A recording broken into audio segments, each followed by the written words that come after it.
afternoon, good evening, good morning, folks. We're paying you in. And also, happy 4th of July. Can you believe it, folks? It is the 4th. Independence of this country. Not of my people, but of this country. That's the situation.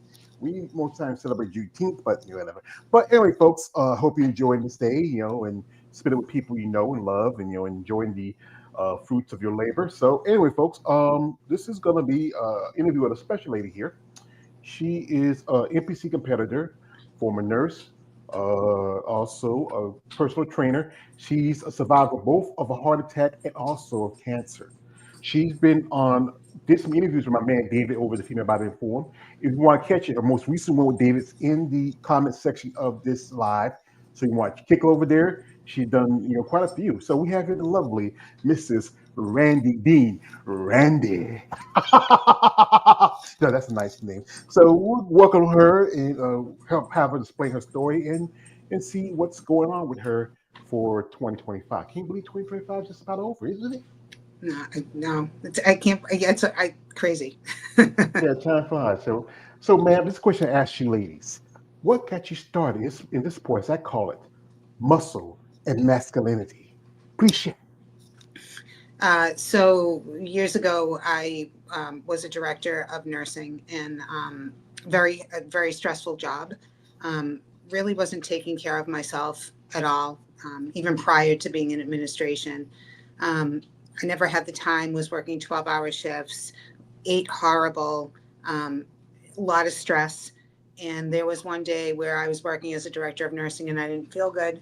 And they ended up taking me out in an ambulance because I had acute chest pain.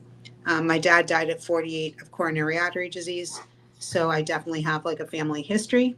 But prior to that, I had actually gone to the doctor. And at this, I should preface it by saying that I was probably almost 200 pounds at this point.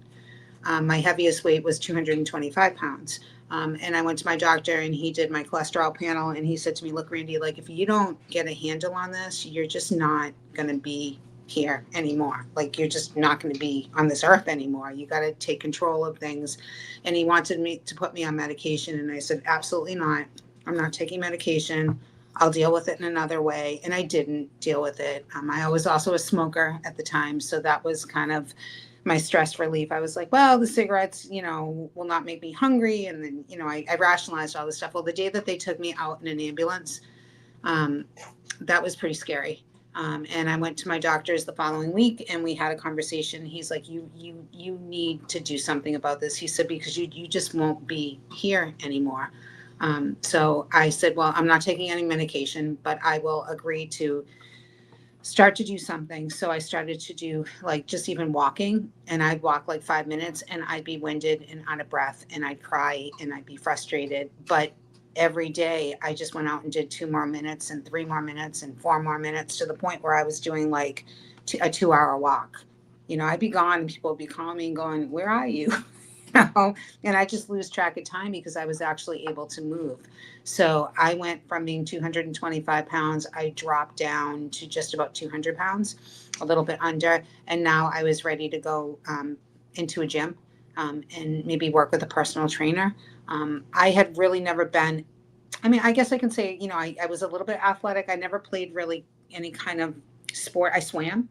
And anytime we ever excelled in anything in my house, my mother and more my mom than my dad, but my mom was like, you know what, I want you to enjoy the sport, so let's do something else. She never wanted us to be in anything where we were going to be so competitive that it would take away from the fun of doing the sport. She always wanted us to enjoy what we were doing. So swimming was one of the things I really enjoyed. I actually swam in college for a little while. But other than that, I really, I played around with going into a gym here and there, but I was never really like into weights and, I'd see different people doing it. But I got to this point where I really thought people who went into a gym were like born like this. And I know that there's people out there that feel the same way. They go into a gym and they look at, somebody maybe who does bodybuilding and they're like, no, they were like, this is the way that they were created. And I'm like, I learned, no, it's not, so I started to work in a small gym and I got myself a trainer and I started off going like twice a week and then 3 times a week, then 4 times a week, then 5 times a week, to the point where they were like, you got to take a rest day, because I wanted to be there 7 days a week. So I came home and I had mentioned the idea of doing like a bodybuilding competition. Somebody said, you should do bodybuilding. And I was like, no, that's not for me. Putting on that bathing suit, and it was weird. I said, I don't know if I want to do that. And then I said, you know what the hell? And I was in my 40s. I think I was like 40. My coach reminds me, I was like 45 or 46 when I started in bodybuilding. But it really was like that day in the ambulance and going to the hospital and, um, having to make that decision. It's time to do something, and it's time to take care of myself.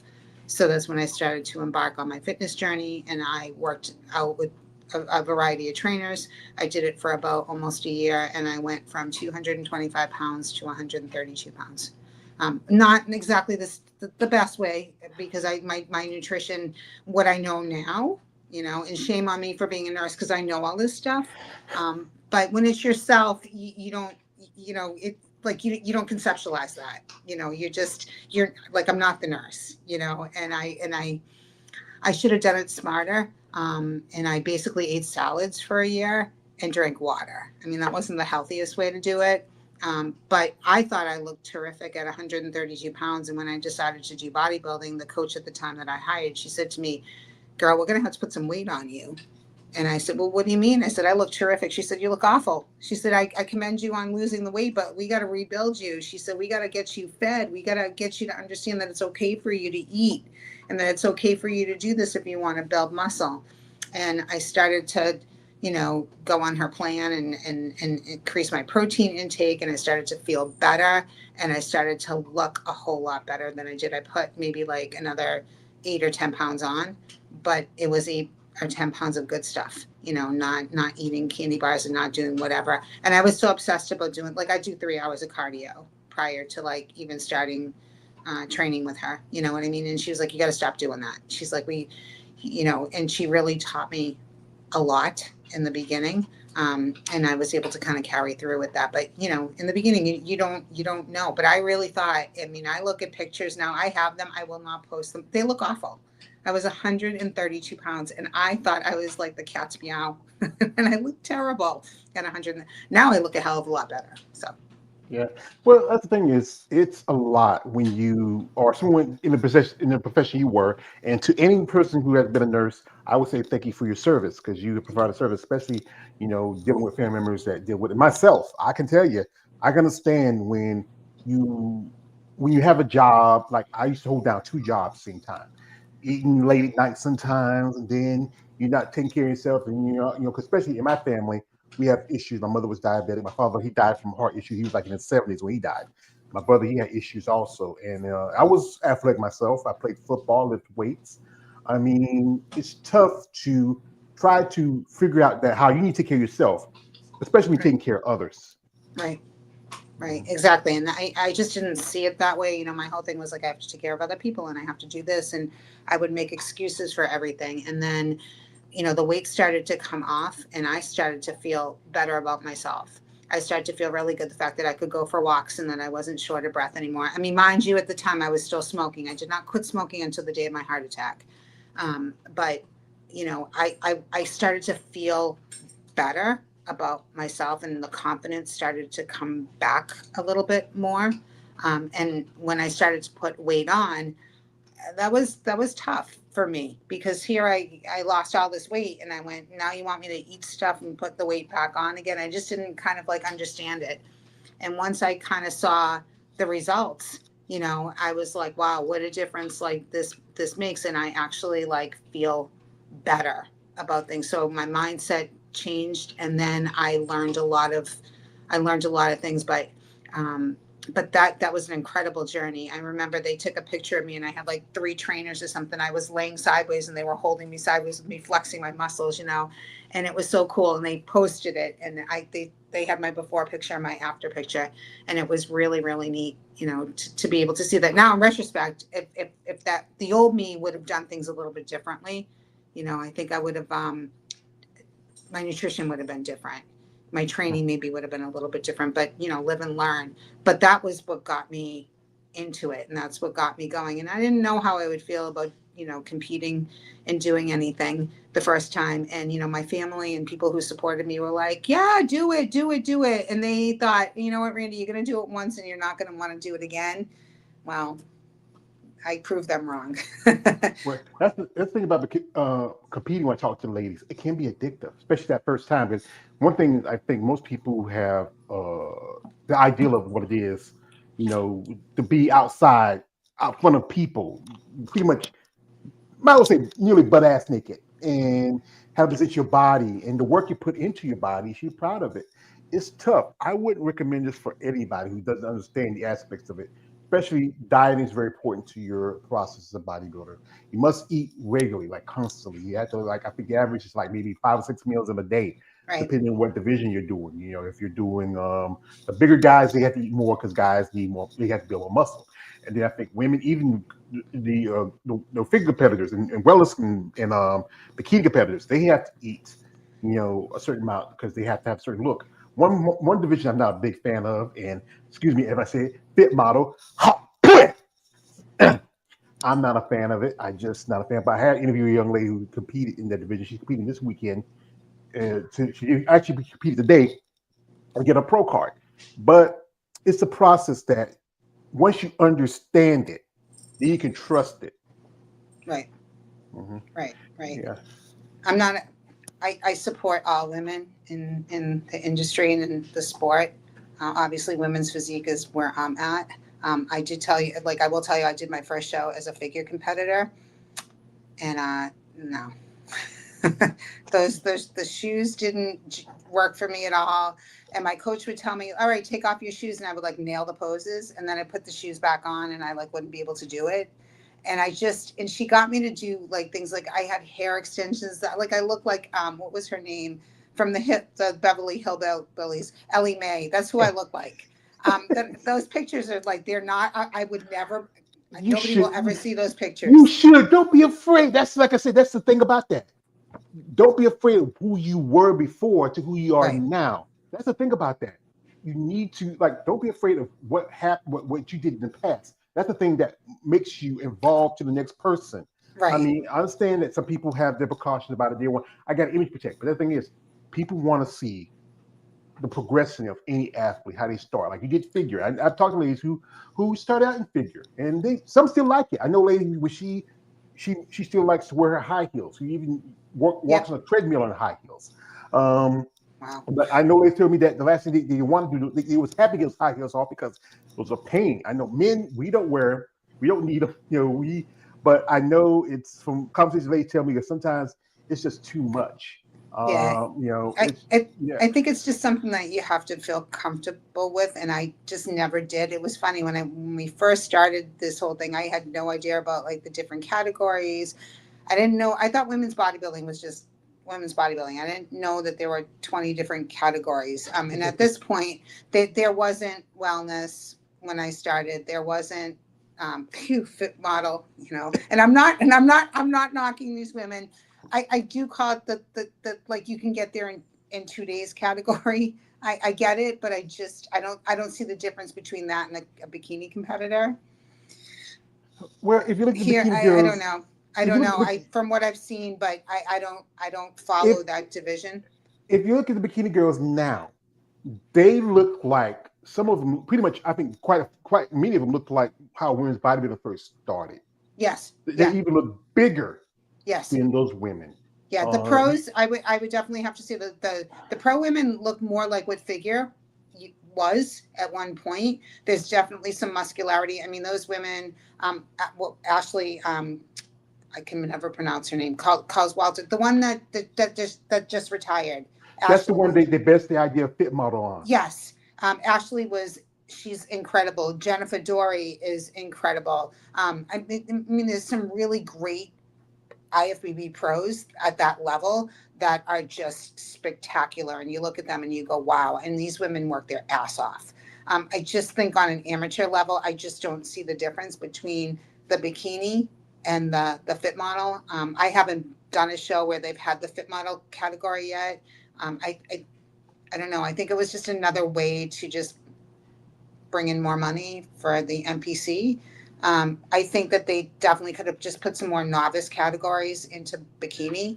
And then, the whole thing with bodybuilding, right, is about growing. Like you said, don't be afraid of like who you were.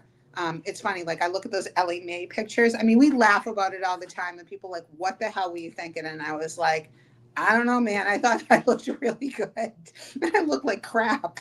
It just, I mean, it's my daughter is she's now 20. She'll be 29. She's getting married in November. She laughs all the time about it. You know what I mean? She's like, Mom, she's like, whatever. She went to that first show, and that was like the first and last one that she went to. And she goes, Mom, you look so much better now. But I had to find that division that I felt that I was comfortable in. And literally when I started, I had no idea of like the difference between a bikini and a figure.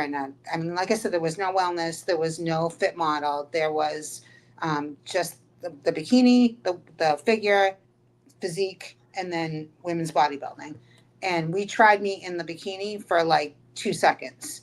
And my coach was like, absolutely not. She's like, you just like my body wasn't meant to do that. And I looked funny doing it, and I didn't feel, I couldn't stop laughing. I was like, no, this isn't, I don't feel right about this. Is just not me. So we tried figure because we felt like figure was like I had the height a little bit more. I was a little bit more, like I have a very broad upper body. If I didn't, my coach tells me if I didn't train my upper body for like a year, it would be okay. Because I just always like the first thing. It's just my dominant part. So I had just some good genetics there.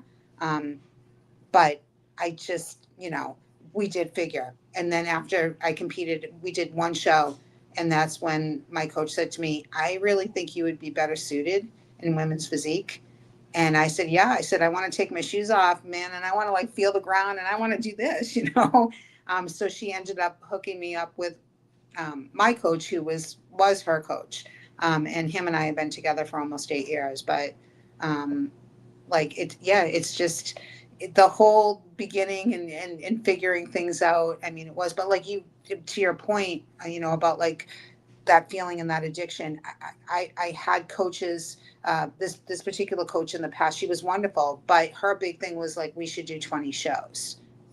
Like we should just keep going, like with this show and that show and the other show, and we're going to go here and we're going to go there and we're going to, and it was like, it's too much. And then I started working with Ron, and he was like, no, he's like, we train for like one show in a year. He's like, that's what we're doing. He's like, you 1 year, and you're going to give it everything that you have in 1 year. And that's what we've done all along, and that's what works out best. But I see all these women that they just compete, and they go from one to the other, to the other, to the other, to the other. I mean, you can only peak so many times, and it's not healthy. Yeah. It's not healthy. Yeah, his thing is that, especially for women who are much like yourself, mature, Yeah. it's you don't have that same energy. It's one Right. thing if you're like a teeny bopper or a 20-year-old, Right. you remember you can go all night long, but then once your body starts aching and everything, I got arthritis in both my knees, and Yep. I can't do. I don't know. It doesn't make sense. I know there's a lot more shows for bikini compared to the other divisions, but still, I think the average is maybe as an amateur at the most three three shows, like maybe a couple, maybe a regional and maybe a couple of nationals, so you get your pro card. Other than that, I think your coach is pretty smart. And you say your coach is Ron, and So, yeah, so was I'm coached by Ron Harris. So Ron Harris was the editor in chief of Muscular Development. oh, I love that Yeah, magazine. yeah. So which is no longer anymore. They Yeah. they they folded. They went out. But Ron, everybody knows Ron in the industry. He is very well known. Ron has interviewed just about everybody, including he's trained with Ronnie. He just had Dorian on his podcast. It's called Ron Harris Muscle is his Instagram, and he has a YouTube channel, Ron Harris Muscle, and he does videos all the time. He actually just had a total shoulder replacement done, so he's recovering from that right now. But he's amazing. Everybody in the industry, he knows, like Jay Cutler and him are very friendly. I've met Jay on several occasions. I've done two of Jay shows because I'm in the Boston area. So having Ron as a coach is super cool. because he's just so well respected. And I'm like, I always get starstruck with him because he just knows everybody. And he'll like, he'll talk to me about, well, I was talking to Dory and I'm like, Yates, you know, he's like, yeah, and, Six-time Mr. Olympia. yeah, he's like, when I mentioned to Dory and I have a female client. Well, I'm like, me?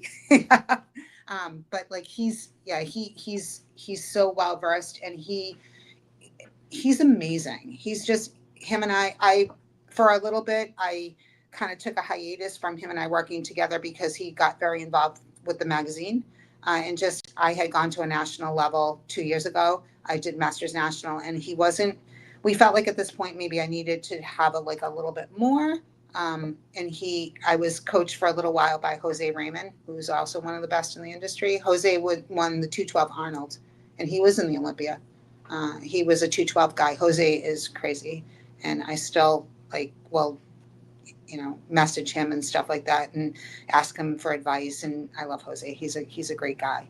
But then, and then I tried a female coach and I just didn't feel like her and I, like the distance. And Ron literally lives in the same town that I do. So we see each other face to face and he knows me. He knows me better than any other coach that I've had. So I went back and and he's been with me through all my health issues that I've had. And I said to him, I really want to do this. I said, we've struggled. And I said, you're the only one who knows me. I said, can you come back with me? Because I don't feel right with anybody else. And the magazine happened to just not be anymore. And he had more time that freed up. So him and I are back together again. So he's an amazing coach. He is the ideal coach. He is what every competitor should have.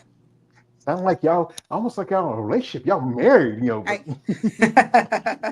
well, but we've been 8 years yeah, we've been together, so yeah. that's all. Yeah. Yeah, that's I know ladies who tell me how long they've been with a coach, and sometimes it's that good relationship.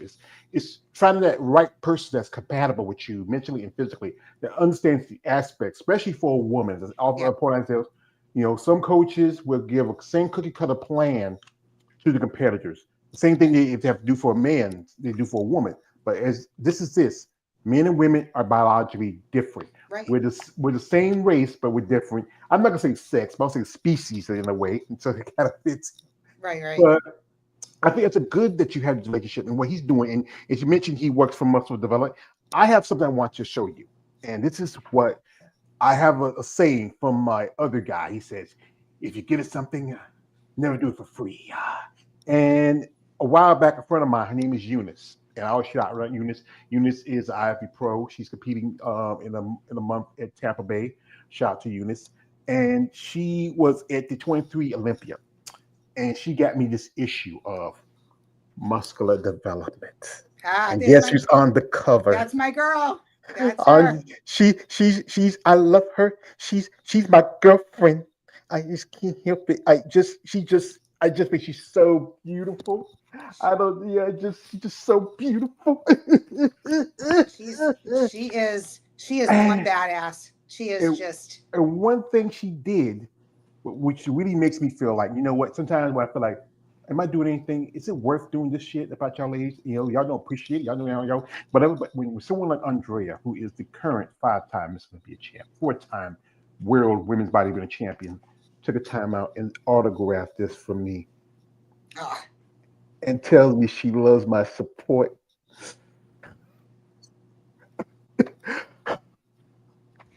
I she's know about this. I know the haters out there. You hate you can't hate me more. she's just she is one badass. So I before when we had talked earlier, I had shared with you I did the 2022 Masters National. Andrea was one of the she was guest judging, so she was trialing out, you know.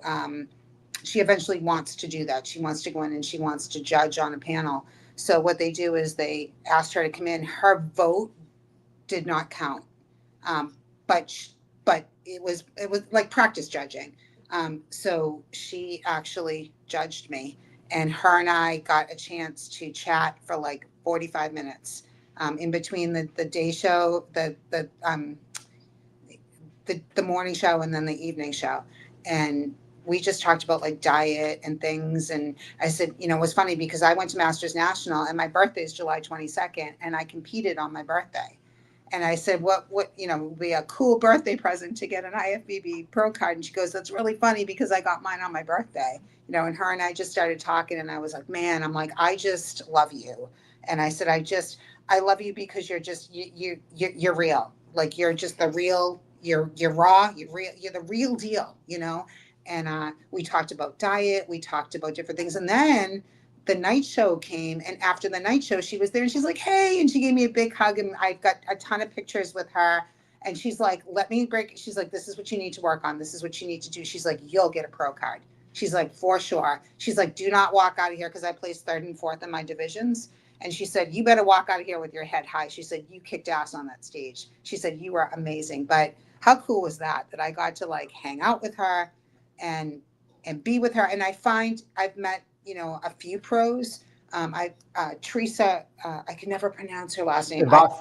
Yes, I got to meet her at the show as well, and she was really cool. I found that all the pros that I've met, and a lot of them have been obviously male pros, they are very willing to give back and sit down. And Jay Cutler and I, we had a chat. We talked for 40 minutes and they went to go get him. And he said, okay, Jay, your monster on stage. She's like, I'll be there in a second. He's like, I'm not quite finished talking to Randy yet. You know, I mean, and they're willing to just give feedback and, you know, and be there. And I've been so fortunate. I mean, I've gotten to be judged twice or three times by Steve Weinberger. And Steve judged me the last time I competed back in November. And I sat with him and he gave me amazing feedback. We made a trip to Powerhouse Gym. We went to Bev Francis's gym a couple of years ago, and my husband made it happen that I could go and I could train with Bev Francis. And Bev and I trained for 2 hours. It was supposed to be an hour session. She's like, you came all the way from Boston. I said, yeah. She goes, you got another half an hour? And I go, I got all day. And her and I got to train. She's like, I want you to email me and let me know, send me pictures and let me know. So from time to time, I reach out to Bev, and Bev has always given me awesome feedback. So I find that the pros are just, you know, a lot of pros that are out there, they get it and they're just really willing to just help, you know, and they think my story was pretty cool. So Well, it is, because you know what you've been through, especially doing your heart attack and other stuff, yes, and to especially a woman in later in life coming to sport. A lot of competitors come in when they start in their 20s and 30s, and then right. boom. Then I talked to ladies who I know one lady. She's competing also coming up in Tampa. She's 62 years old, and she started at 55. Yeah. And it is when you find a passion for a sport, it really fuels you. So, folks, while we have Randy here, we're going to do this. We're going to jump into her social media for a bit. You'll follow her on her links are in the description on this live.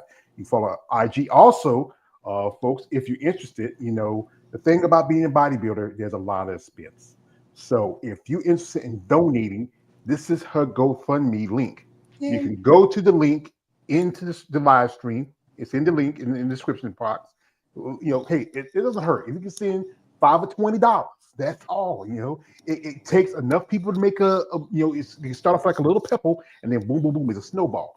That's really helps. So if you want to follow her and also reach out and maybe support her, her links in the live stream. But guys, I gotta tell you guys, there's no offense to you, Randy. It's no offense to you. I gotta say it because my conversation with ladies, they tell me there's some guys out there. And I know because I am one of you guys. I'm a muscle Paris, so I love these buff, beautiful women. But see, this is one thing, guys, you should never do, especially tell a lady, no D pics. Stop it.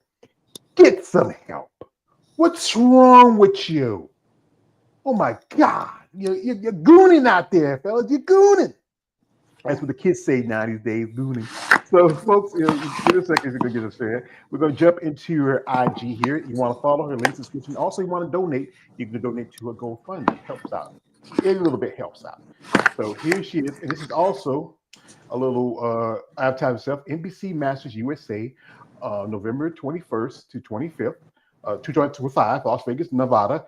54-year-old female heart attack and thyroid cancer survivor with Rock for Women's Health. Oh, it's cool. Yeah. Yeah, that's a funny picture. It's nice. It's like you see the arms. See, the guys just don't care about the arms. You say like he got some big muscles, And Well, I go have ahead. to tell people on that picture that we did that through Chat GPT, and I kept telling Chat GPT to try to make me look smaller. That's real. But Chat GPT on the other one, it was really funny because it doesn't even, it like the eyes didn't look like me. So we created a poster. My daughter's like, will you take that down? She's like, that doesn't look anything like you. So, but I kept it up there because I thought it was funny, you know. Yeah. And here's this where you first started to. Was what year was this one here? So that was 2018. That was when I competed at my first MPC. So that was Jay Cutler's show. Wow, you shredded to the bone. Look at the pecs. Look at the Yeah, arms. Look at the delts. yeah, Wow, you yeah. I cut up don't look like. like that right now, but yeah, that's we got me. I was tiny. I was so lean. I was just, it was crazy. I was almost like too lean. But it was my best. Well, this is also, folks. This is the GoFundMe. You can go find it, and also on her IG. And here she is doing a little cycle training. And what do you what's your favorite when you're in the gym? What's your favorite thing to train? Back. Ah. I often say that back is the body part that make or break how you play, especially in divisions like figure, physique, even women's bodybuilding. Because the other divisions, you don't need to show your back off too much, like a bikini and wellness, because the hair is in the way. What's the one you feel like that you say, shit, I don't want to do this shit. I'm tired of it. Legs. Like any bodybuilder, most don't like leg days. Here's one of her man, Ron. Like, Yep. here's the thing about leg day for a bodybuilder. It's like that. If you ever saw an episode of Chappelle's show when Rick James goes to Eddie Murphy's house, he goes to the couch, says, F your couch, Eddie Murphy, F your couch. And then Charlie and Eddie beating his legs. That's leg day for a bodybuilder. You like Dave Chappelle dragging out, saying, what my legs, Eddie Murphy? But you and Ron have a good relationship, and I think a lot of competitors they do prefer to do face to face with their coach over going online. Yeah, definitely. Yeah, You know, yeah. we Here she don't is, my. him and I don't get a chance too much to train together. We do check-ins maybe like once a month, but I basically train on my own. But as we go further into my prep, then we tend to get together a little bit more and go through. Especially him and I do legs are my deficit. I had a knee replacement, so it's always been a challenging part for me. So we get together and we train. We don't really train anything else but legs. I think, Mhm. George, I lost your face. How do I get back on? I put you back on because my face is once I pull this thing up, my Oh, face is okay. gonna I, yeah. So I, I thought because I I thought that I did something wrong. Okay, no as no long no as that's on my okay, end because I'm controlling here. But because we're right here in your IG right now, and here he okay, is with my man David Bryant, also a lady who I had pleasure interviewing a while back, the lovely Ivy Pro Rachel Jaffe. This was your second yes. live with David. David's a pretty good guy. I mean, his Dave's a channel's great still guy. growing. He's Yeah. big shout out to him. He's what he's doing on his channel is really giving us a great forum. He's awesome. Yeah, he's been on my channel, and also I got one beef with David. A while back, David was at the Triple O. This was like when the debuted Triple O, and he had his hands around my girl. I tell him I love David. He's my brother. But I tell him don't put your hands on my girl. I mean, I'm sorry, Randy. I had just here she is right now. Give you a little review here. We're gonna pull it up and you can listen to it. Cool. Yeah. Now, in terms of competing in bodybuilding, you competed for since 2019, I believe. Yes. Yes. And what was your first contest, and who kind of talked you into doing your first contest? So when I was going to this gym, somebody said to me because I just started, they could see I had a passion for really. I was in there 7 days a week to the point where they were like, "You can't come in tomorrow because you need to take a rest." Uh-huh. And somebody said, "Did you ever think about doing bodybuilding?" And I said, "No, I'm not going to get up there in that bathing suit and the shoes and whatever they do up there." I'm like, "That's weird." Yeah. And then I went home and I thought about it and I looked at my husband and I said, "You know what?" I said, "I lost all this weight." I said, "Maybe I should try this." I said, "You got to train. It's not like it's a beauty contest." I'm like, "Yeah, I mean, I guess it is, whatever." But, I said, well, he said, "All right, let's do it." So I hired a coach. And then. That's pretty much because I remember that's your first interview with David, and here Yep. she is training, and it's It's again. okay. It's okay. And how long have you been a personal trainer now? So I've been a personal trainer for about 9-ish, 10-ish years. Um, I got into it when I started to lose all my weight. So I would say probably about 9 years now. Um, and so now this is my full time job. What I do. Do you mostly work with people like who are either looking to find healthy ways for their lives, or have you worked with any competitors yet? So I haven't worked with competitors yet. I have had, people off and on approach me and ask me. The problem with that is that, you know, when you're prepping yourself for a show, it's really hard to prep somebody else for a show. And also, the clientele, in terms on a competitor level, um, I want somebody to be serious about it. You're either all in and you need to do it for the right reasons, or I'm not the coach for you. But my basic clientele is, I would say that our average client at the gym that I work at is anywhere between 40 to, we have 80-year-olds, and just functional training. They just want to just be healthy, and, they want to be able to get up off the floor if they fall down. So I work with a combination of men and women, and they are a great bunch of people. Well, that's good because I think, especially like people tell me, you're never too old to start No. because it's. I think with more people, especially if you're from a different generation, you don't need. You feel like exercise for that for people who are young who can run around, do this, yeah. But it helps with dealing with things like aging, like osteoporosis, arthritis. I mean, it also helps with you like losing weight because I can tell you the truth because at one point I was almost because I was taking care of my mom for a long time and I would put myself to the side. I'm also a victim of a heart attack. I have a pacemaker had for almost 10 years. Well, 10 years now, I would say exactly. It's going to be 11 years coming up this September. And, it's important to try to take care of yourself because, one thing was I was working a lot. By the time I was 16, I had my first job. And then I had two jobs, working both at the gas station, working at textiles. And then I was working at a gentleman's club when I was younger. And those when you work at night, you eat bad habits like that. And then I had my first heart attack when I was working on my job at this meat processing plant. And I thought it was just a cold because I work in the cold storage. But then I found out when I went to the next town over, my sister stayed. I was at the hospital, told me that I had a heart attack, saw a specialist, and next thing I got a pacemaker. It's a lot that you need to really understand the factors of growing. I still take medication because I got to take it because I need it because of the situation. We got here, man coming through, my man, KL the Wanderer. Shout out to him. He says, hey, good afternoon. Hey, good afternoon. Happy 4th, brother. You can talk now. I'm done. Oh, okay. Okay. Yeah, like I said, like most of my clients that, they just want to be able to be healthy. A lot of them have come in, they got high blood pressure and, they're diabetics. We've been able to help people get off of their blood pressure medication or reduce their insulin or maybe even get off of insulin, at some point. Women, over 40, ladies, like crap happens, you know what I mean? Like we lose that bone density every year, and we need to stay strong. So, I always tell my women strength training is vital, and a lot of women, they do, they get on, they do a lot of cardio or they work a lot with bands, and that's fine, but you need to really take care of that your bone density.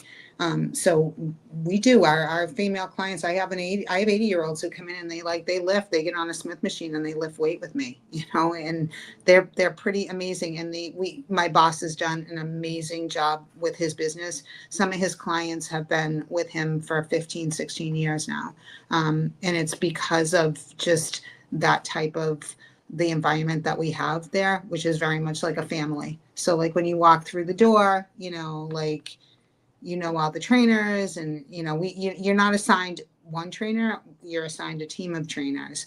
So they might have me for 2 weeks and then the other trainer who works opposite of me, they'll have her for 2 weeks. So it's really nice and we're all different. So like mine is very much like strength training and bodybuilding-esque training. I want to help people build strength. We have trainers that do like a lot of functional stuff. which is awesome. They people who do mobility stuff, which is like really isn't my wheelhouse. So it's good. So they get like a little bit of this and a little bit of that. But the goal is to help people stay healthy. And my heart attack, everybody was surprised when I had my heart attack. Nobody could believe that I had a heart attack. I remember like my family telling the doctor, you must have made a mistake because she's a bodybuilder and she's in the gym like 7 days a week, and like she doesn't eat anything but protein, and like you could wave like a donut in front of her and she won't eat it. She's just that disciplined. And my dad, I had told you before we started the interview, I lost my father at 48. He had coronary artery disease. So I have a strong family history of heart disease. My mom's a diabetic, cancer. So this was 2021. Yeah. So Labor Day weekend. And I was in the gym. I had just worked a shift. This is when things started to open up from COVID. I didn't know. People ask me, did I have symptoms? I don't know if I did, because I was really tired and I was a first responder and I worked a lot of hours to take care of a lot of sick people. So I don't know. I don't know if I was tired or not. And I had to wear all the gear and the PPE and I was tired. I worked like 18-hour days, and sometimes I'd have to work 5-6 days in a row because we just didn't have, I was an agency nurse. So I went all over the state of Massachusetts. And we just didn't have nurses. We didn't have nurses aides. We didn't have anybody. It was just us just taking care of these patients. I mean, there were days I walked in and it was like me and another nurse, and it was like, all right, it's just us. We got to take care of these people. And we did everything that we could to try to take care of these people. So I don't know. People would say, were you tired? Yeah, well, yeah, I was tired because I worked like 100+ hours a week, and it wasn't a voluntary thing. It was an involuntary thing. This is what we had to do. And the first responders and the nurses that stepped up to the plate to do this is what we did. And we weren't going to leave, and we weren't going to leave our patients. So I came home. I live north of the Cape Cod. So we have the South Shore, the North Shore. I'm kind of like in between, like on the South Shore. So I'm probably about 45 minutes from Providence, and then like 40 minutes from Boston. So I'm like right in the middle. So I happened to be working down the Cape that day, and I drove home, and I just was really tired. And I said to my husband, but you know what? I'm just going to go to the gym and do some cardio. And he went to the gym with me, and he usually didn't go to the gym like on a weekend. He doesn't work out too much. But he was like, you know what? I'll go. And I was like, okay. And like we went to the gym, and I was supposed to go and meet a friend to go get something to eat after I trained. And I got off the treadmill and I was like, I don't feel good. And he's like, well, what's the matter? I'm like, I don't know. I don't know if it's my blood sugar. I have like really bad acid reflux. Like, I don't feel good. I said, I'm going to go into the bathroom and just put water on my face and I'll come back. I laid down on the cold floor in the bathroom because I just felt like I couldn't move. And I crawled out onto the gym floor. And I guess I was gray at that point. And I said, I don't feel good.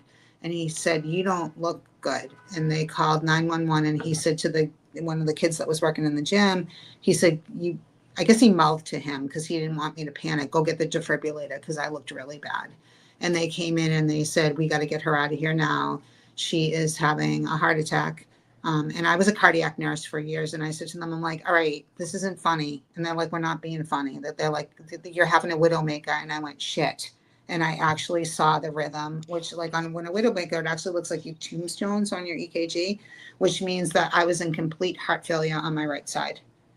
So they immediately took me to the closest hospital. There was a team on standby. And I remember being wheeled into the emergency room and the doctor being there and saying, okay, Randi, you either sign this consent to have a cardiac cath, but you could die, or you don't sign it and you could die. So those were my choices. So literally I signed the consent as they were wheeling me up to the cardiac cath lab. And then I went in and they had to place 2 major stents in the right side of my chest. I guess my ejection fracture, which is what tells you what your heart is actually doing, the capacity that it has, literally was like 10%. Ooh. I should have been dead. So yeah. I guess when they went in, they put the stents in. I remember coming out, and remember it was during COVID, so I couldn't have a lot of people there because everybody had to be tested and this and that and the other thing, which was another scary thing. I remember my daughter looking at me and her going, Mom, not for nothing, but you look 25 years younger. because I had like, because all the blood came, all the blood came back. So that was Labor Day weekend. And then I had to go through, as you know, like the recovery period. My doctor did not put me in a cardiac rehab because he's like, really? He's like, you can rehab yourself. He's like, I don't need to send you to cardiac rehab. So what I started doing is just walking, because as you know, that's all we could do. Couldn't lift, couldn't do anything. So I would start walking and like little distances, and I would have my best friend would come over almost every day, and him and I would just walk together as much as I could to like I was getting up to doing almost like a mile a day, which was awesome. Then the doctor said, okay, you can start driving, and I had belonged to a gym that had a pool, and I started doing like walking in the water, and I would drive myself twice a day because I didn't have anything else to do. I couldn't work. I was home. So I went water walking, and then finally went and had the stress test done and got cleared. And the doctor said, okay, you can start training again, but you got to do like really lightweight. And like lightweight was like 25 pounds. And I remember going into the gym the first day again to train and crying, going, are you kidding me?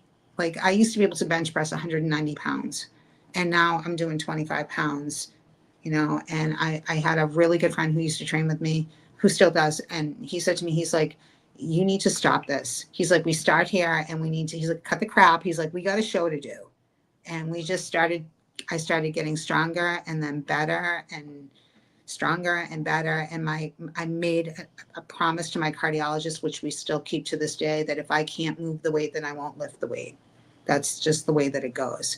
So I ended up recovering. And then, fast forward a year later, I went to Virginia and did the Battle Royal. That was one of the pictures that you showed with me with the sword, where I won my overall. So I did first responders, masters, and open, and I won all 3 divisions. We were going to do the Jay Cutler show here in Boston, and I kept saying, I'm not ready. I'm just not there, And I said, but you know what, though? Virginia's not that far. We can make it happen. I've been through a lot of crap. A little trip would probably be nice for me to do. And we did it, and I won. And it was so cool. It was amazing because I don't know.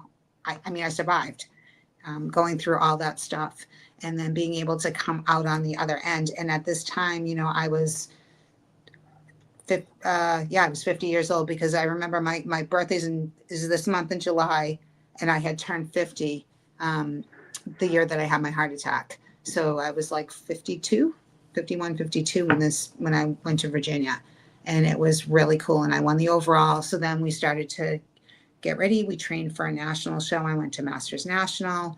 I did 3rd and 4th in my class. And then we were like, all right, we're going to hit it hard. We're going back to nationals again. And then bam, I got diagnosed with thyroid cancer. Yeah. I'm telling you, you've been through hell and high water. I'm telling you, my mother, she had caught the virus in 2020. And she was already sick because she had to deal with, she had like series of seizures. She had a stroke. She was also diabetic. My father, he had heart issues. She died back in 2014. I had a brother, he had mental issues. He passed away in 2020 in 2004. It was 04? Yeah, it was 04. It was like 043. It's been a long time. Yeah, it's been 22 years. That'd be 03. And my sister, she had a stroke, and she was like not even 50 yet, I believe. I can tell you, it's thing about the genetics. That's a factor, especially in bodybuilding. Genetics is one of the important factors, and that's the thyroid. For people who don't know the details of it, what does as you as a nurse, you can educate some people slightly. What is the purpose of the thyroid, and what does it do? And what so the thyroid basically like is your control center. Okay, so it regulates like everything. It regulates your metabolism. It can regulate like your hormones, your balance, like everything. So now when I had I went to the doctor. So, back up just a little bit. My thyroid function was completely normal. Okay, my labs were normal. Everything was normal. I went to my doctor because, as you alluded to earlier, like, as women get older, like I like to call myself a menopause mama. or MM, because like, it is what it is. Like, we get to a certain age and I'm like, and it was so funny because I think it was Virginia. We went to Virginia. I came back and like within a couple of days, I swear to God, it just like kicked right in. And I was like, what the F? I'm like, I was like, just a completely, like, I didn't feel the hot flashes, everything. So I went to my primary care doctor at the time. And I said, listen, like, you got to do something about this. I said, cause I'm going to kill somebody. I said, like, literally, like, I'm going to hurt somebody. I said, I don't feel good. I'm not sleeping. Like, you tell me I have to get this rest. And I said, it's not my training. Cause my mother, I love her to death, but my mother, everything with my mother is like, well, it's your diet, or it's the fact that you train so much, or like whatever. I'm like, no, it's not. I'm like 50 something. And I'm like, I had a hysterectomy at 41. I was lucky that this didn't happen then. I'm like, it's here, it's coming. I know what it is, and there's got to be a way for us to manage this. So I said to him, he had put me on an antidepressant. He said, I think that this will like really, this will help. And I was like, crap, man. I'm like, I'm depressed because I don't feel good. I'm like, I don't think I need an antidepressant. I think I need you to fix like my issue. So I went back to him and I was like, listen, you got to do something. I said, I'm telling you, I'm like ready to like jump off a roof. I'm like, I'm going to kill somebody. And great doctor, but he didn't believe in hormone therapy. My grandmother had hormonal breast cancer, and with my heart issue, he was concerned, obviously, that that it was risky, and I was willing to take the risk because I just don't feel good. So when I was in there, he was kind of palpating around, and he said, and I said, what do you mean, He said, well, this wasn't here before. He said, I don't think it's anything. Because he was never an alarmist, my doctor. And he's like, let's just go we'll get an ultrasound. So I said, all right, whatever you want me to do. I went and I did the ultrasound, and then he called me and he said, I'd like to get a biopsy. He said, nah, I don't know if it is, but let's just rule everything out. I said, fine. So we went and we got the biopsy done. And I remember because it took about a week to 7 to 10 days for them to come back with the pathology. And I remember after I had the biopsy, the radiologist who did it he was awesome. It was a young guy. And I remember he was talking to me. He's like, man, you're jacked. As he's in there doing his thing with my neck. And he's like, how do you get like this? And him and I are like having this conversation. He was so good. And I said to him, you can't tell me. And he's like, well, we're going to just see what happens. He knew that it was cancer. And I remember it was like about almost 8 days to the day. I was in the gym and we got the phone call, and it was my doctor. And he said, let me tell you why this is papillary thyroid cancer. And that just changed everything. So I went and I said, well, like, do we have to do it now? Because that's always my thing. I'm like, well, can we wait? Like, on a scale from 1 to 10, how important is this? Because I'm like, my labs and everything were completely normal. I went to you because I didn't feel good. And he said, we got to get this done. So he ended up connecting me with the surgeon over at Brigham Women's Hospital, which is one of the top hospitals in this country, in Boston. In Boston, we are very lucky because we have some of the best hospitals here in the country, in the world in general. And so I went to this amazing doctor, and my daughter went for the consult with me. And she said, you have a choice. She said, we can just take out the section that was there because it was the left side of my thyroid. And they said, we can take out what's there, get rid of the cancer. And then, there's a chance that you may or may not have to go on like replacement therapy. Let's see. Or we go in there and we take it out. And I said to my daughter, I don't want to go through this again. And I said, there's a chance that there could be something on the other side. And I said, it could come back. And I said, I don't want to do this again. And I said to the doctor, what do you think? And she said, it's really your decision. She said, but I wouldn't recommend it if I didn't support this. And I said, okay, let's do it. And thank God we did, because when she went in, apparently I had like 3 different areas on that side that were cancer. I had no symptoms, George. I didn't know anything other than feeling like the fact that I just wanted to kill somebody because it was my hormone, because I just didn't feel good. So we elected to take my thyroid out. And, there's still days where I'm like, oh, I wish I never did this, because it controls everything. So especially being a bodybuilder, your metabolism at one point will get, will go, get very high, you know, especially like in your off season, like the more cardio that you do, you're cutting down on your diet. It didn't matter what I was doing because I could not get I had hypothyroidism because I had no thyroid. So now I'm on replacement for the rest of my life. So T4 is your thyroid hormone. So I take a replacement. I take levothyroxine for that. T4 converts into T3, which like helps with your metabolism and your energy. Well, not in all cases, but in my case, my body doesn't do a good job converting my T4 into T3. So then they had to put me on T3 as well. So I've been on T4 and T3 for the past couple of years. And now I have an endocrinologist who's actually managing all this stuff for me because when my levels are off, everything is off. So recently, over the past year, I've had a really hard time in terms of my thyroid. And I always tell people my heart attack was so much easier to recover from. And my thyroid is more like it's like a lifelong thing that I'm going to have to just deal with. So what was happening is I was gaining weight after my national shows. I did okay for a while. And then after I got diagnosed and we had the thyroid, it was probably about like 6 months later. It was hard for me to regulate my weight. So I just did a show this past November and my stage weight was like 150 and I looked pretty decent for not being on stage for, you know, a few years. And I was happy. I was just happy to I didn't give a shit. I was happy to get up there and just like feel good again and just kind of like do me. But I knew that there was more to this. And I kept telling my doctors, I'm like, you know, I'm gaining this weight. They're like, but you look really good. And I'm like, they're like, but it's muscle. And I go, no, I don't feel good. And I was having issues with my heart. They diagnosed me with sick sinus syndrome, where my heart doesn't fire exactly like it should at some point. So my heart rate was going very low. And, you know, at the end through testing and having monitors, they connected it like with my thyroid and felt like my thyroid. So they adjusted one of my medications that I probably should have never been on, which totally helped.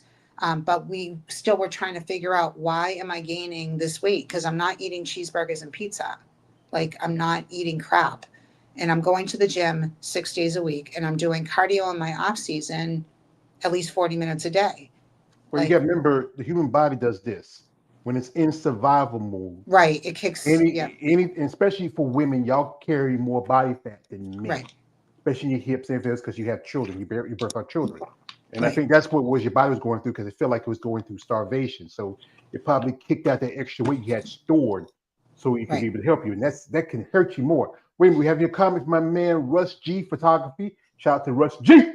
He says, happy 4th to you all. Happy 4th. And yeah, I mean, but it was crazy because we were just like, you know, I couldn't figure this out. And I kept saying, okay, I get it. Like you said, your body goes into survival mode, but usually my body would recover and, you know, things would like normal out. But this was like the weight just kept kind of coming on. And we were like, I'm telling you. And I'm like, and I kept telling my doctors, I'm like, I don't feel good. My heart rate is really low. I feel really crappy. I feel extremely fatigued. They found a little fluid around my heart. I said, this is not normal. So when I went to the endocrinologist, probably it was back in like, when did I go? Like March-ish to go back. We had to come up with another plan because I kept saying to her, like, I don't feel good. And my cardiologist and I had actually discussed Wegovy because Wegovy, although they use it more, it's a GLP-1 agonist. They use it more for weight loss now. And initially it was intended for diabetics, as you know. And then one of the side effects was weight loss. So of course, you know, Big Pharma jumps on that. So now, you know, it's a weight loss drug. So I know my doctor recommended me for my journal a while back. I need to get a refill on that because I have issues with cholesterol. That's genetics. And yeah, the weight, you know, I think going on hell, I was losing on my own, but then I had a situation where I wasn't going to the gym much because I had a car that just doesn't work for me anymore.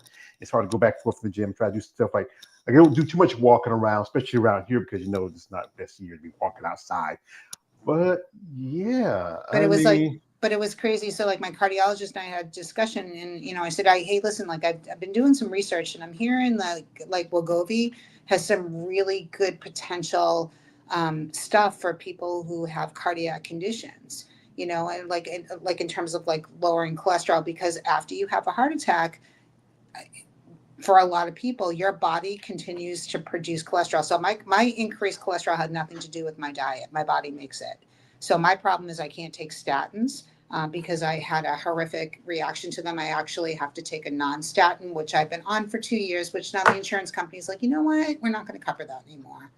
That's some shit. Yeah, That's the thing is. like that's all that we could sit, George. We could have a whole Yeah, discussion over that. I can tell you the truth. I'm on statins. I take atorvastatin and Yeah. also take Azedia because I think because like you said again because of my heart issue, I'm still building cholesterol. Plus, genetics is the kick again. Yes. I mean, and my dad had that issue, so it's like, but I can't take that, so I take Repatha.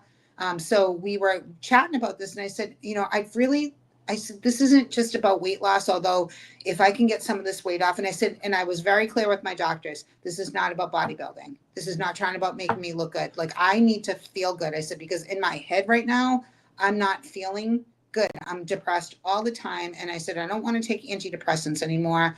I don't think it's doing anything for me. I want to try to manage this. So my cardiologist was like, you know what? I think we could give this a shot. So my primary care doctor, who's wonderful, I had changed a PCP. I now see a doctor. It's kind of funny. He actually is a client in our gym, and him and I started chatting, and a lot of people go to him. And I said, I'd like to, and his specialty is women's health. And I love Dr. Grogan, love you. He is an unbelievable guy, and he is really a big advocate in like hormone replacement therapy. So he's gotten me squared away. So I take testosterone now, and I'm on a hormone replacement. And I mean, in terms of that, I feel 900 times better. And we adjust my levels, and he is so on top of things. And I mean, I'm really lucky because he sees me like twice a week in the gym, and he's like, how's my Randy doing? I'm like, can you just come in and be a client? Let me train you today. And he's like, no, I'm your doctor. Yeah. It's his nature. He's a healer. It's exactly what he is. And I told him, I said, you cannot retire. Like I cannot be without you. I don't know what I would do without you. I found you, I said, here's the thing. If you love him so much, why don't you marry him? But I forget you're married. So if that'd be big of you, but also be big of me. And your husband, I mean, he's been through seeing you going from what was with your heart attack and your thyroid. Yeah. What's his name and how long y'all been together? So his name is Rick, and we've been together for 15 years. Yeah. Oh, yeah. And that's one thing he was worried about his wife. Seeing you now in this, I think, a better condition you were before, Oh, yeah. Bodybuilding, I think one thing about bodybuilding is always going to have this stigma about it, especially when it comes to women, because it's not a very, feminine sport in the mindset, right. Unless you are like, as I call them, the TNA divisions, right. That's bikini and wellness. And, even though, as compared to, it's about the evolution of yourself. Like I said, you're now on testosterone. And that's also the thing about bodybuilding, because everybody's always pointing the finger about it, about, oh, you're using steroids, using this. But in my conversation with ladies, it's only that small factor of bodybuilding. Right. I mean, and it's not like testosterone's not a steroid, it's a hormone.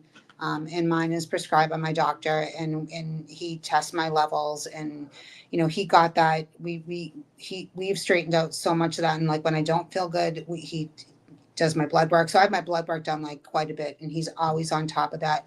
But going back to the Wegovy, he was all about it. He tried to get it approved. They would not approve it. Now, at one point, my max weight, like after my show, like I said, I was like 150 on stage. I had trended up to 168, and we couldn't understand why. And I kept saying, so finally I went to the endocrinologist, and I was like, listen, my PCP tried it. Like they're rejecting it. They're saying that like my BMI is like not where it needs to be. So love my endocrinologist. So I walked in, and she goes, okay. She goes, I need to reweigh you again. And I said, okay. And I said, should I take off my sneakers? She's like, no. I said, my sweatshirt? No. She's like, you look a little bit parched. Why don't you have a glass of water? So so the scale literally said 168. She said, that should do us right now. So the insurance company actually went and they approved for me to be on Wegovy. So they've started me on, I was on the low dose. Now I'm finally up to 1.0. I don't think we'll go much higher than this. The side effects for me are quite horrific. The problem is that I get really sick. So like when we were scheduled to do the interview, I just couldn't. I was really just knocked out. It makes me, and I tell everybody when I talk about this drug, everybody's side effects are different. So not, you may or may not have these side effects. I hate when people are like, well, I'm like, everybody's different. I know people who've had absolutely nothing. I'm very sensitive to all medications. So if there's one little side effect, it's definitely gonna happen with me. So right now, this week was pretty good. I only had one day where I felt like a little bit kind of off, but I'm now down to just below 140. Well, but I'm about 148 right now, which is below my stage weight. I feel a hell of a lot healthier. My cholesterol level has actually come down. But the funny thing about it was I had 2 months where I went and I filled my prescription. I went to go pick up my medication one day and they were like, I get a text message from Costco and I'm like looking at the price and I'm going, wait a minute. And I go up there and it's like $1,000. I said, I paid $20 for this. I had a prior authorization. Apparently I have to join a weight loss program. And literally I have to like consult with like a nutritionist and go through all this, like, and I get it. And I think I do think that it's a great tool for people. But I'm not on it for weight loss. I'm on it for like cardiac reasons, for thyroid reasons. And again, my cardiologist, my endocrinologist strongly feel, and my PCP, that my thyroid has a lot to do with all of this. So, I don't know. I mean, we have the prior authorization up till October. I think what will happen after that is they'll hopefully put me on a maintenance dose. And I think that this may be a lifelong drug for me to be on. My doctor's not going to want me to lose much more weight. I think probably I'll get down another 8 pounds, 140. If I can step on stage at 138, I'd be even happier. Yeah. That's when I looked my best. But like, it's really not about the weight loss. It's about, I just want to be able to be healthy, and the medication really is helping. But like I said, it's really a struggle now going into my next prep because there's times where I can't eat.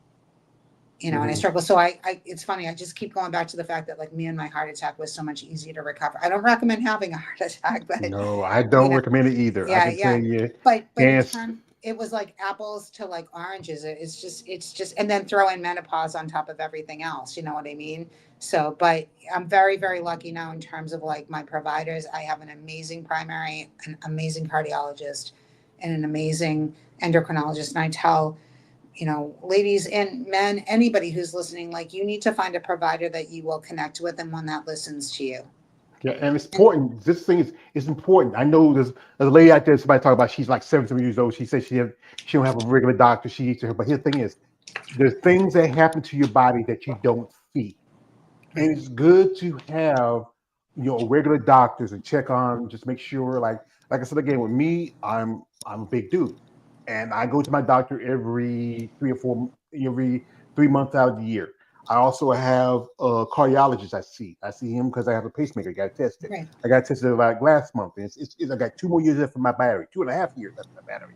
I also recently I seen orthopedic specialist because I have issues in my knees. He told me that you don't need surgery, Mr. McCarthy, just that it's arthritis, and you have like one issue is my right knee is like nearly bone on bone. I'm like my man Stone Cold Steve Austin. Remember he had the 2 knee braces he used to wrestle in. That's so much, especially, and on top of that, being a competitive bodybuilder, you have to train, you have to eat, you have to diet. Those factors are very important to developing your muscle in the process. I mean, especially like I said, dealing with this issue, because I've known some ladies who have also had issues with the thyroid, and some of them are younger than you. Yeah. I mean, it's never too early to like make sure that you're getting things checked out. I have to have ultrasounds done at least every year just to make sure. So I went for an ultrasound back in the fall, and it showed that I had a lesion, and the doctor was a little bit concerned, and they recommend that you have this radioactive treatment, and basically it's like a drink, and I can't do it because you have to isolate from everybody. I have dogs. I have, you know what I mean? Like you're like Chernobyl for like a week. You can't be around anybody. And so I said to her, unless like I absolutely have to do this, like what are my other options? So she said, well, we'll get another ultrasound, come, just January, and let's see what's going on. So I went ahead and I had the ultrasound done. And the good news is that the lesion looks great. There's nothing there. However, now there's another lymph node in there that they see. However, it's down too low. It's down very, very low. So right now, all they can do is just watch it. So come September, I have to go in and have another ultrasound done. I said, well, can't you just get in there and just take care of business? And she said, no, not right now. And she said, the only thing is thyroid cancer is slow to grow. So it doesn't happen. And people are like, well, I don't understand. How can you have thyroid cancer again if you don't have a thyroid? Because you still have a thyroid bed. And because it can come back in the bed. And if you're not careful, and so for people out there who have thyroid cancer or who've had thyroid cancer and don't go for their checkups and their follow-ups, you need to do this because the cancer can come back in other areas. I remember my endocrinologist telling me about a patient of hers that she came to her and she was having like horrific spine pain. And my doctor kept saying to her, you got to, we need to do this. I need to make sure that nothing else is going on. And finally, it was too late. She had cancer in her spine, so you have to, it's not just the thyroid. It can appear. So, fast forward to a couple of months ago, about it's been almost 2 months now. I went to the dermatologist because I had it looked like a rosacea thing that was going on. They didn't know if it was autoimmune. I mean, the list just keeps getting more and more. My doctor and I laugh about it all the time. I'm just like, and by the way, I did have a knee replacement about 12 years ago. So I have a bionic knee as well. This is like, you ever remember the TV show Hee Haw back in the day? Yeah. You remember they used to see guilt, despair, agony on me. We says it misery. If it weren't for bad luck, I had no luck at all. That's guilt, despair, agony on. Yes, that's you. You talk about your Ellie Mae, but I mean, for real. Like this is so now I'm at the dermatologist and she sees like a little spot. And she's like, how long have you had this? And I'm like, I don't know. I'm going to be 55 this month. And I'm like, I don't know if I looked at every little creak and every little thing, I would drive myself crazy. So I try not to. And she's like, well, I'd like to do a biopsy. And I'm like, fine. Yeah, why not? So apparently they tried to get in touch with me. And I don't know if they had the right phone number or what. They sent me a registered letter in the mail saying, it's stage 1 melanoma that you have. So they were able, so I went and I called the office and I said, okay, I need to be booked for some kind of removal procedure to do the MOLST procedure. So I remember them booking me and giving me a 15-minute appointment. Now I was a nurse and I also was a wound specialist at one point. I know about this stuff. And I was like, you need more than 15 minutes to do this procedure, but I'm not going to argue with you. I'm too tired. So I take the appointment. I go in and my doctor's like, they didn't book you for the appropriate time. And I was like, I know. I said, so what are we going to do here? So she said, well, here's the thing. She said, we can do 2 things. She said, I want to do something today. She said, I can go in there and I can go a little bit beyond the margins of what I did last time. And hopefully we can get everything. She said, and then we'll monitor it. She said, because here's the other thing. She said, if we have you come back and we do the other thing, you cannot lift for 6 weeks. Because there's stitches. So where I had it was right here, and here's my thyroid. So I know what the recovery would be. So there's stitches in there, so you can't do anything that involves any type of pulling. And I said to her, forget about bodybuilding. It's like my mental health. If I can't go to the gym and train, I could go to work because my clients are so amazing that they would let me touch any weights. They'd swap up all their own weights. They just would want me. They'd wheel me around in a chair and let me train them. But for me not to be able to go into the gym and do what I want to do for my mental health. So she went ahead and she went in. So they did the biopsy. I have not heard back anything from it. So no news, I feel like, is good news. We're going to go for a follow-up in a couple more weeks and see what happens. But it was stage 1, which is great. So they caught it. So that was that. So now I booked myself for an all body, and I've never had that done before. So they're going to just check and make sure that there's nothing else there. Because once you have cancer, stuff can come back, and skin cancer is just as serious as any other type of cancer. Mhm. So, you know, so Yeah, and that's remember the human skin is the largest organ. organ Yeah. of the body. I Yeah. mean, and when it comes about skin cancer, well, black people don't worry about that too much. We have melanin, so we got that little twitch of it. But yeah, I mean, tell you, you've been through a lot, Yeah. Just, especially just a couple of items. Just, man, so, man. you know, my coach calls me a warrior. You're more than a warrior. You're the warrior queen. You He's like, come on. He's like, really? He's like, he laughs about it. He's like, seriously? He's like, it's just another interesting prep for us to have to figure I'm out. gonna tell you this: you've been through hell and back, and you're still standing. You still, how the best way to say it? To quote my man Rocky Balboa, you took the hits and you kept on pushing forward. It's what like right now, just hearing your story and seeing you sitting here right now, what you're going through is just, it's kind of like I'm just astonished because I can say I've been to some things, because I'm gonna be 51 in November, and but still to go what you went through and to still be wanting to compete in bodybuilding, to have a passion for it, because most people say, you know what, it's not that important about my bodybuilding. Let me take care of myself. Let me take care of my body. Let me take a rest.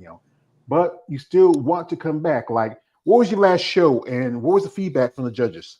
Yeah, so I did the NPC New England Championships. So Jay Cutler does host two shows here in the Boston area. One in like the end of October, beginning of November, and then he does one at the Cutler Classic, which is in the springtime. So Jay, I don't know if people are familiar, but Jay is from the Worcester area. He's from Massachusetts, so he's a homeboy. So he feels very passionate. So he promotes. He's got a Las Vegas show, Virginia, and then he's got the two in Boston. There might be another one that I might be missing, but the two that he does in Boston are the two that are closest to him because this is where he's from.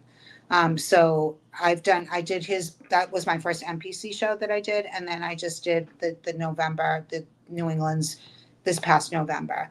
So the judging panel was unbelievable. So it's part of the NPC Northeast division. So Steve Weinberger, for most of us know who Steve Weinberger is. For those of us who don't, Steve is the head judge at the O. Well, He is better for people who are more fans of women bodybuilding, he's the ex-husband of Ben Francis. So that's more people would sort of shake him with Bev than the other stuff because yes, they were yep, together for a long time, and I yep, know he just, as you know, the universe. He also promotes that show. This right. He finished up. promotes he does the university, he does anything like that's in the Northeast. And Yeah, Bev is you're a still pro. Yeah, she's in Australia quite a bit yeah, now. yeah. She She's moved. actually Yeah, returned to powerlifting, and she's a badass. And I had told you before the interview, I had an opportunity to go to her gym and train with her in person. And because I came from Boston, our session was almost 2 hours. She was absolutely amazing, and she wasn't at the past show. She does come to quite a few of the shows, and she's amazing. Like I've always gotten feedback from her, but to be judged by Steve Weinberger is crazy. Like you're sitting there and you're like looking at this man who like judges the Olympia and he's looking at you. So he judged me. I had Jose Raymond, who's one of the best in the business. Jose is a former Arnold Classic winner of the 212 division, and I placed, I believe, second at the Olympia. Justin Randall, who was an IFBB pro, he was another one that judged me. So I had an impressive panel of judges. So Steve I remember he had an injury this fall. He just had I think it was either his knee or his hip done. And he was like on crutches at the show and he was sitting down and I kind of went over to him and I'm like, I know that everybody comes up to you. And I said, but I'd really be interested like in your feedback. I know that I could email or I could do whatever. And he's like, no. He's like, I got you. He's like, keep doing what you're doing. He said, I said, can you give me any feedback? He said, first of all, you have unbelievable stage presence. He said, and Jose told me about your story. He said, that's quite something else. And I said, well, what do you think I should, what do I need to work on? He said, I need you to come in harder and tighter. And he said, I continue to work on your legs. He said, but you have all the makings to be a pro. And so like Ron and I talked about it. He's like, you heard what Steve Weinberger is telling you, right? He said, we can do this. He said, they're telling you, you have that pro caliber that, that at some point you're going to, be awarded a pro card. So, we kind of took that and run with it. And the same thing, I got feedback from Justin Randall, the same thing in Jose. And Yes. they were like, just your stage presence was just crazy. They were like, you were just so confident up there, and just so inspiring, And I said, well, I know I didn't present my best package. I said, because I had just all this crap going on. I said, but it really wasn't about that at this point. I just wanted to be able just to get it back up there and get my confidence back up there and know that I still belonged in the sport, and that I could do this. And they said, don't stop, and so the plan was to train for the universe. And then I had these other things that came up, and I just, I couldn't. And then we decided, well, maybe we'll do North Americans, and we'll shoot for that. And I don't feel like I'd be ready for the North Americans. I think I could have done it. I think I could have prepped myself, but I just felt like we needed more time. So now the new goal is we are definitely going to do the NPC Masters USA in Las Vegas. Or you thought about also, I think it's a little bit farther down if you think about this one. Nationals. Yeah, no, I don't want to go to Nationals. Nationals doesn't do Masters. So I really want to be in a Masters show. I mean, don't use that excuse. They don't do Masters. This is about bodybuilding. I know. Don't use your, hey, hold on. This is my shit. This is my shit. I built this shit. Me, brick by brick. Let me talk. I'll let you talk. Let me talk. This is the thing is, this is bodybuilding. It's about coming in your best condition. I've seen women who are your age, even older. I just talked to a lady just Monday, 76 years old, turned pro at 74. She did one pro show because she was dealing with her medical issues. She had to stop. I understand you feel like it's like Masters your better chance. Yeah. But his thing is, any opportunity you can take it. Now, you want to do Masters USA's? Cool. But here's the thing is, always know you have that option. As you know, with nationals, there's the classes. Oops, sorry about that. And each given class, as you can come in, all you have to do, if you come in your best condition in your class, make top 2, you get your pro card. Now, this is something you need to talk to. You can talk to Ron about this, right? But I know you want to feel more comfortable. I feel more comfortable if I compete with somebody with it. That's the thing is you got to get out of your own comfort zone. Right. Opportunities there. You can't be, like I said, I understand again, you don't want to feel like you want to get blown by somebody younger, but I interviewed a lady who was probably your height, your size. She competed, earned her pro card in women's bodybuilding at nationals, and she earned a pro card also in physique. It's about, again, don't look at it because you're only probably 55. Yeah. And there's some women who are older than you that did this. It's about finding the opportunity. Now you feel safe and comfortable, that's good. But sometimes it's best. Every now and then, I doing this content, I had to get out of my own way because I remember my first bodybuilding show. When we went to my first bodybuilding show, I was kind of shy. I didn't feel like talking. But now doing this content, I had to really, really get out of my own way. And sometimes in bodybuilding, you can be your own worst enemy. 100%. 100. I couldn't agree more. Like 100%. Yes. We felt we talked about different options, and we felt that this was probably the best option for me right now. And I'm excited too. My daughter's getting married November 1st. I actually, I'm really excited about, and she's my baby. Yeah, my baby girl's getting married. So I'm like, I really haven't told her. I told her a little bit, but I really haven't made a big deal about it. She's like, Mom, you can't prep through my wedding. And I'm like, no. Here's the thing is that I know ladies who prep because they want this so bad for themselves, especially as an amateur. I've known ladies who've gone to weddings and they brought their own food. Yeah, and no, I'm not. I know you're the mother of the bride, but here's the thing is, they can understand that this is about you. And the thing is, the focus is on your daughter, not you. Right. It's her day, and she shouldn't have to 100%. worry about what you're doing. We should, like I said, as a boy, I love my mama. My mama was my woman, and a boy's best friend is his mother. That's the truth. Yep, 100%. And you know what? I know you right now. You don't want to be the attention, but you're not the attention. Everybody's gonna pay attention to her. Maybe some guys that say, "Who's that buff chick sitting in the front row?" I mean, she got some muscles. Those are the muscle purse phone. They like y'all ladies. We like y'all ladies. Y'all so buff. But the thing is, you do what you want to do for you. 100%, absolutely. And my daughter supports me. And I'm not one of those. I have to say, like, I'm really not one of those like crazy people. Like, I do not bring my meals to other places. I don't. We go out to restaurants. I can modify things like that. You know what I mean? I can figure out what I need to eat. You know what I mean? They got chicken in restaurants. They got fish in restaurants, and I can figure out things that I can choose and I can eat. I've never brought my own meals to a restaurant. I certainly wouldn't bring them to like a venue. You know what I mean? Like we just deal with it. You know what I mean? And do, but I figured that this, the more we talked about it, it was kind of, I kept saying how cool would this be? Like my daughter gets married, and 2 weeks later I get to do something that I really want to do. And how cool would that be in that time frame for me to be able to hopefully earn a pro card? She gets married, so I mean that's kind of how we looked at it too. And I did Masters USA, which I have to say, and I've been told that is the toughest show to get a pro card in. That's a no joke show. That's the best of the best, and that's just, I mean, and it's all masters, and it's just it's very hard to get a pro card. And the fact Yeah. that I walked out of there third and fourth in the country in my classes, hell yeah. So I'm kind of going into the same thing. I mean, of course, I want to hopefully walk out with a pro card, but I'm going to go in there and just do me and just do the best that I possibly can. But we figured too, how nice of a trip would it be to like, we're not going to stay long in Vegas, but like just to like the whole excitement of like traveling to Vegas and like just kind of like doing something. And you know what? If I don't get my pro card, we'll prep for the universe. Yeah, You know or what I you can mean? while you're in Vegas, you can go like play some craps. Give me some Oh sevens, yeah. baby.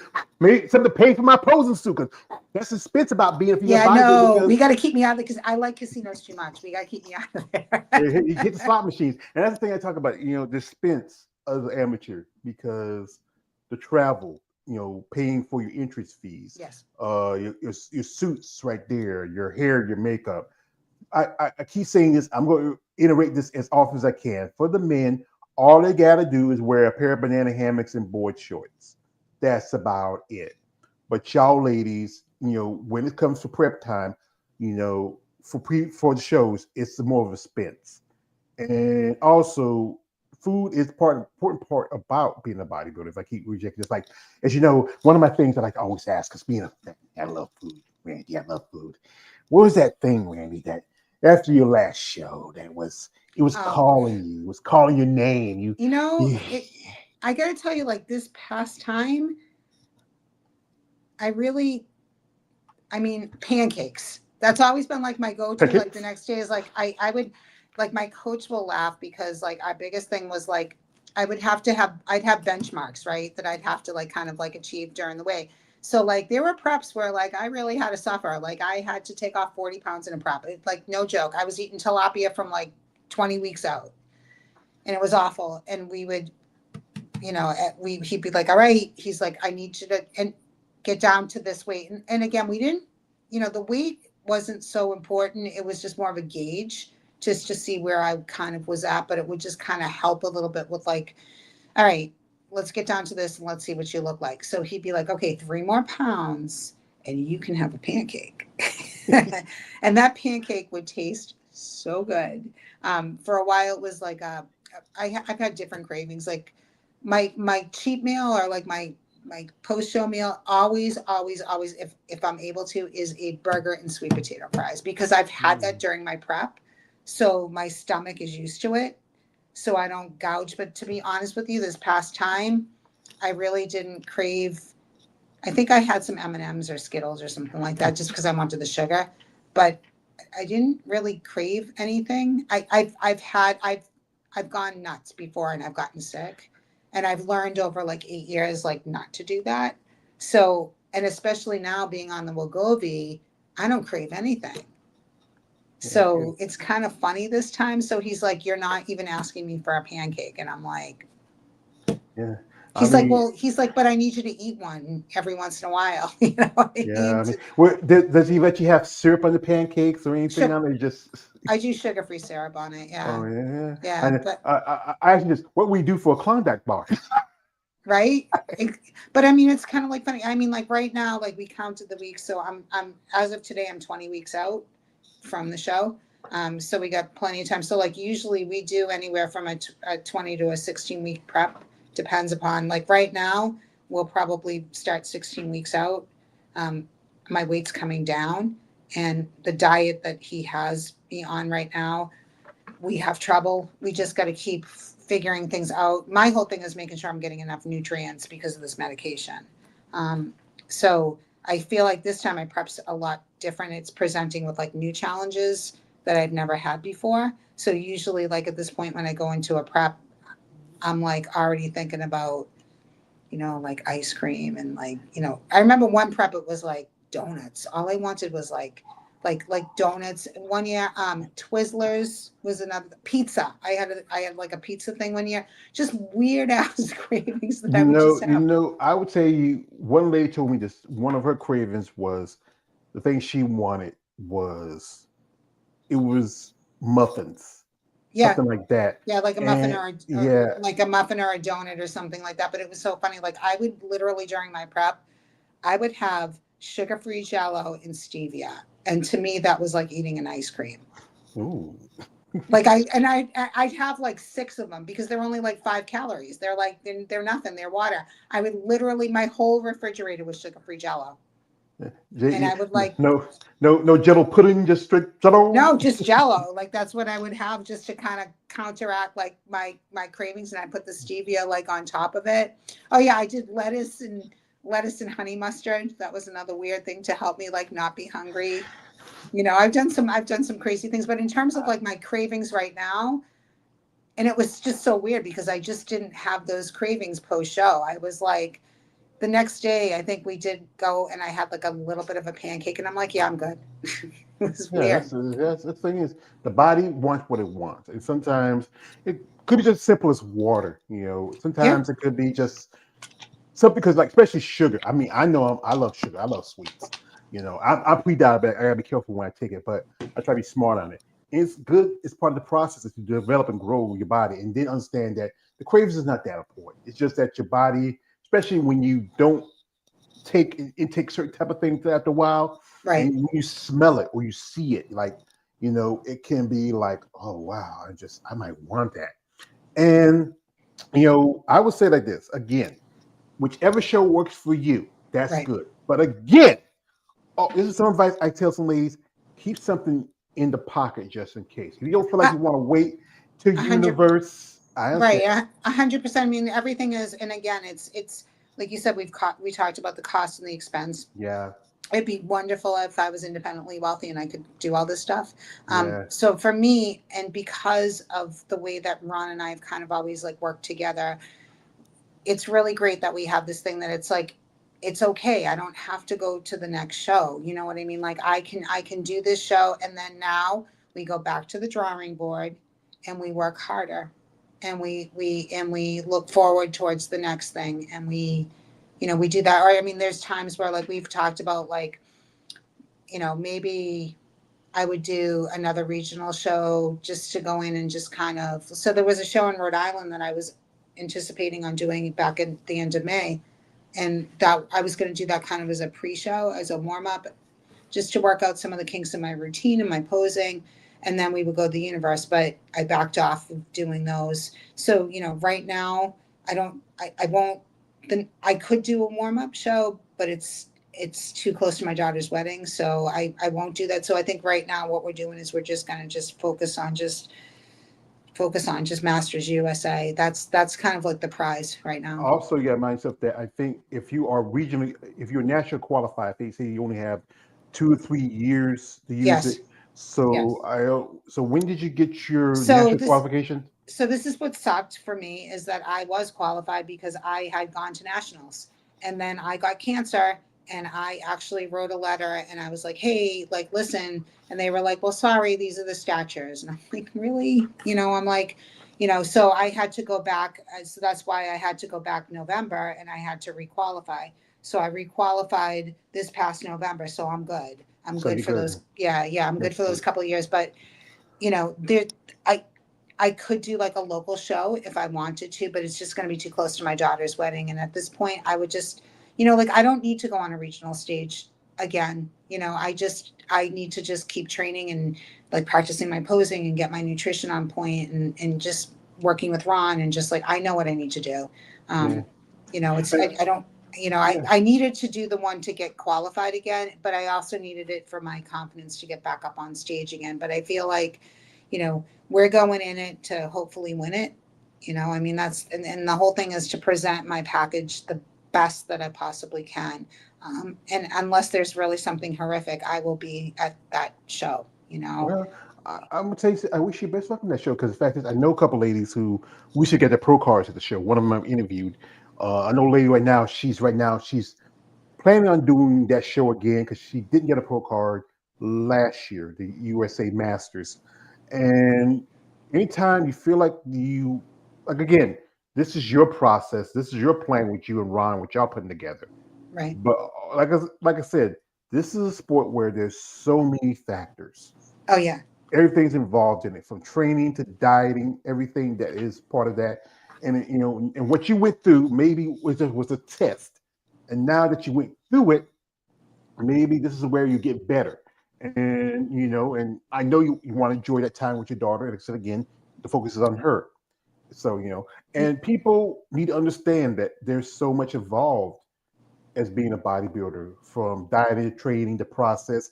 If you're not consistent, determined, persistent, and regimental, if you just even falter a little bit, it's always issues. It also go back to like mental issues, like how you go dealing with your premenopausal issues, like I want to hurt somebody, I want to, and Oh, that's yeah. the mental factors of it. Because you know what, it could be just simple as I know David and I talk about this, how body dysmorphia, how it affects you. Oh, So 100%. things is like, as I was talking earlier, how a young lady, she was murdered by her husband because of whatever issues were going on, and going back to steroids.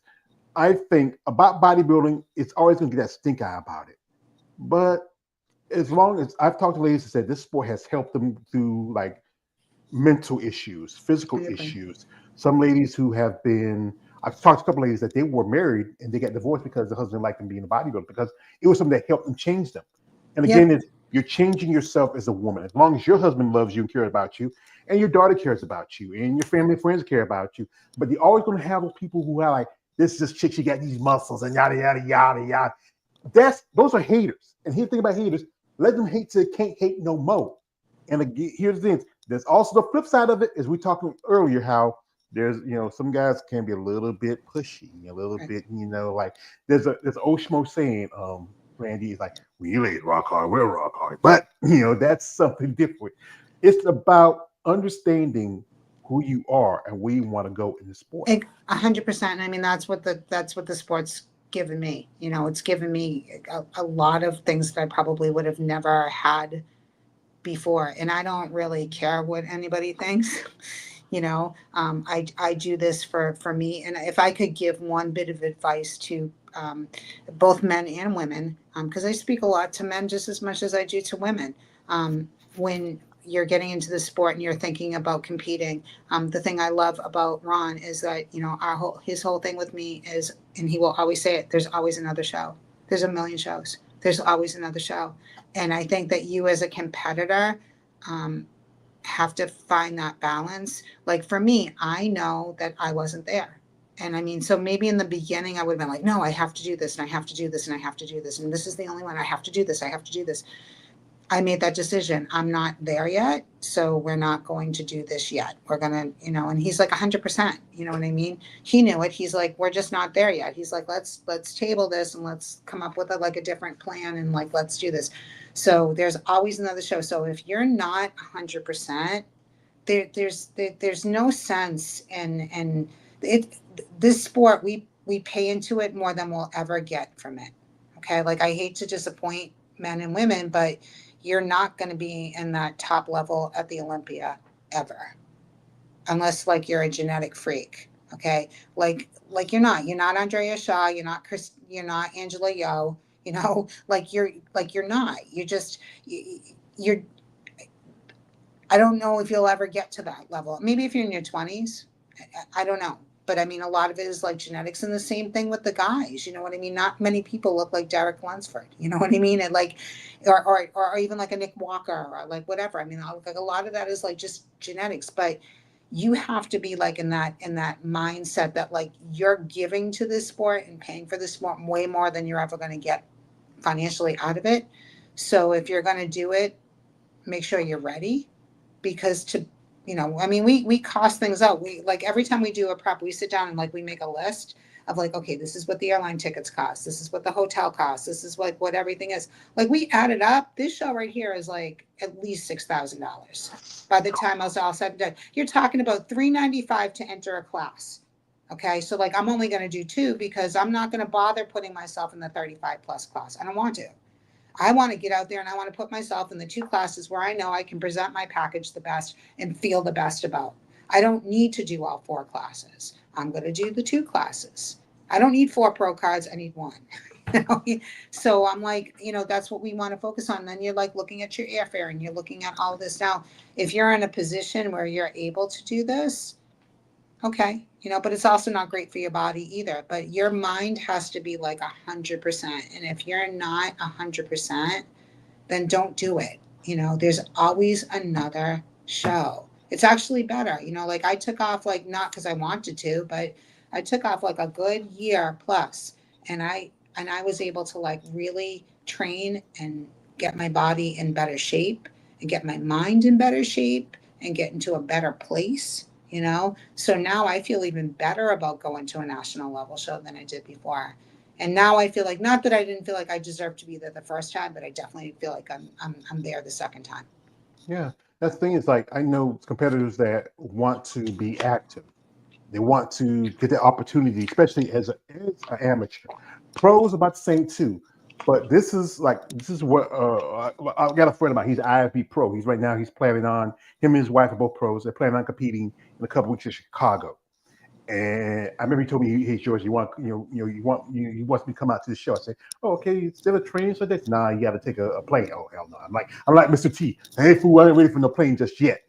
But I think if you are really not just want to be tournament body, but also smart, you gotta be smart too. Like there's shows, like there are national shows here that's closer to you, like as you know the Master Show in Pittsburgh. There's Yep. the USA's. There was just had the week before I think it The was the universe. no they had the team no Oh, what the the universe junior it was nationals. junior nationals. Yeah. Then there's shows like the nationals. There's USA's Masters Yep. USA's. Also, there's a show coming up. It's part of the Chicago Pro, but it's for women's bodybuilding. And that is the Miss International, which is women's bodybuilding qualification for pros. Right. I mean, they're shows, but you just have to, see if they time with Right. your schedule, if they work for you. Because some ladies they have to take a week off work. Then Right. the cost of traveling to the shows or all that's involved in it, it's a very expensive hobby. And if you are lucky enough to have sponsors, like I know you're doing all on your own, that's help. But the thing is, you have to find the right people who want to sponsor. Because here's the thing about sometimes, Randy, and your name is Randy. There's some guys out there that say, "Hey, Randy, you make me kind of Randy. So if Yeah. I sponsor you, no, stop this. It's a lovely lady. This is a lady. Yes, sick freak. This is why I wish bodybuilding was there's more compensation for because here's the thing, you got to pay your fees, Yep. and I think there's a show I think I saw it's in Florida, and would say that they will pay the national fees for the competitors. Even some shows will give money back to the winners. Those things help. NPC and IVB is a big organization, and like if it's like any kind of sports organization, I think you should take care of your athletes, invest more to it. There was a big debate. Was it last year? We're talking about the pro card situation where Yes. that was a lot of people worried about if I don't pay my pro fee, I won't be a pro. Well, not really. You can still be a pro, but if you're not competitive, you have to pay pro fee. It's a money game. That's why they create Fit Model. It's a money game. It's not Uh, about get more 100%. attention, yeah, and get more money for the NPCIBB. But here's the thing like this: it's you, the athletes, we come to see. We who go to shows. Like I'm hoping to go to shows sometime soon. Maybe not this year, maybe whenever, because I live on Social Security and things stretching out now. Things are going on right now in the government that just I don't trust them. But I think for anything, as an organization, and most of your organizations based on you athletes, I would think they would want to be more care for the athletes, more stuff Right. like what you're going through. Hey, you should have insurance. I know you probably have insurance since you retired. That helps you out a little bit, but still, anything to help you in your process as a bodybuilder could be Right. most appreciated. It's very hard to like get sponsors. It's it just is. It's very hard to find that right whatever. I know at a couple of the local shows like the Rhode Island show that they just did. It was Justin Randall's show. He did. I wish I could have competed in it. He's an IFBB pro and he's a great guy and a really good promoter. He actually gave to all of his overall winners a free entrance fee to the universe. So if they wanted to compete, they didn't have to pay for that. There's a couple of different shows that have done that, regionals that they've given like to a national show that they're like, we'll pay for like one, at least one class for you, the initial entrance fee. And then if you want to, do other classes, then that's on you. But like at least to be able to like do that. Now, when I competed at Masters National a couple of years ago, I believe I paid $250. I think it was $250 per class. We're talking now it's like double that. $500. You know what I mean? And it's like, that's why I say like you have to be in the right mindset. You have to be ready to do this. There's no sense in going to a show to do it just to do it if you're not there. And like you said, they offer enough pro qualifiers now that you can plan out your time. The good thing about Las Vegas that we saw was, the airfare might be a little bit more money from Boston to travel there, but the hotel is like a fraction of what I paid in Pittsburgh. I paid like $300 a night. Las Vegas, I'm paying like $140 a night. Well, with So, Vegas, it's Vegas because it's a big gambling town. right. There's what someone told me. They save money because most people are more gambling than anything. Right, they want you they want you spending money in the casino, so they're going to drop. They're going to. I mean, even their stuff has come up from what it used to be, but still, like 140. I get the competitors rate, so I have like a few friends that are looking on coming to Vegas with me that week.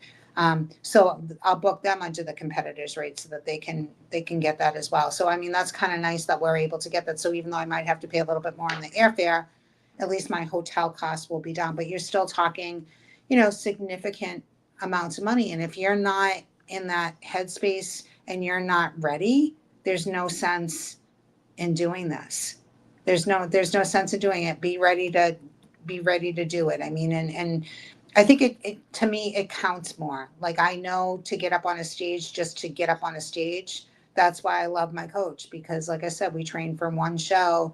He's taught me that, and that one show means everything, and regardless if I came in 16th place, I worked my ass off to get to that level, and I should be proud of myself. I'm just proud to be alive.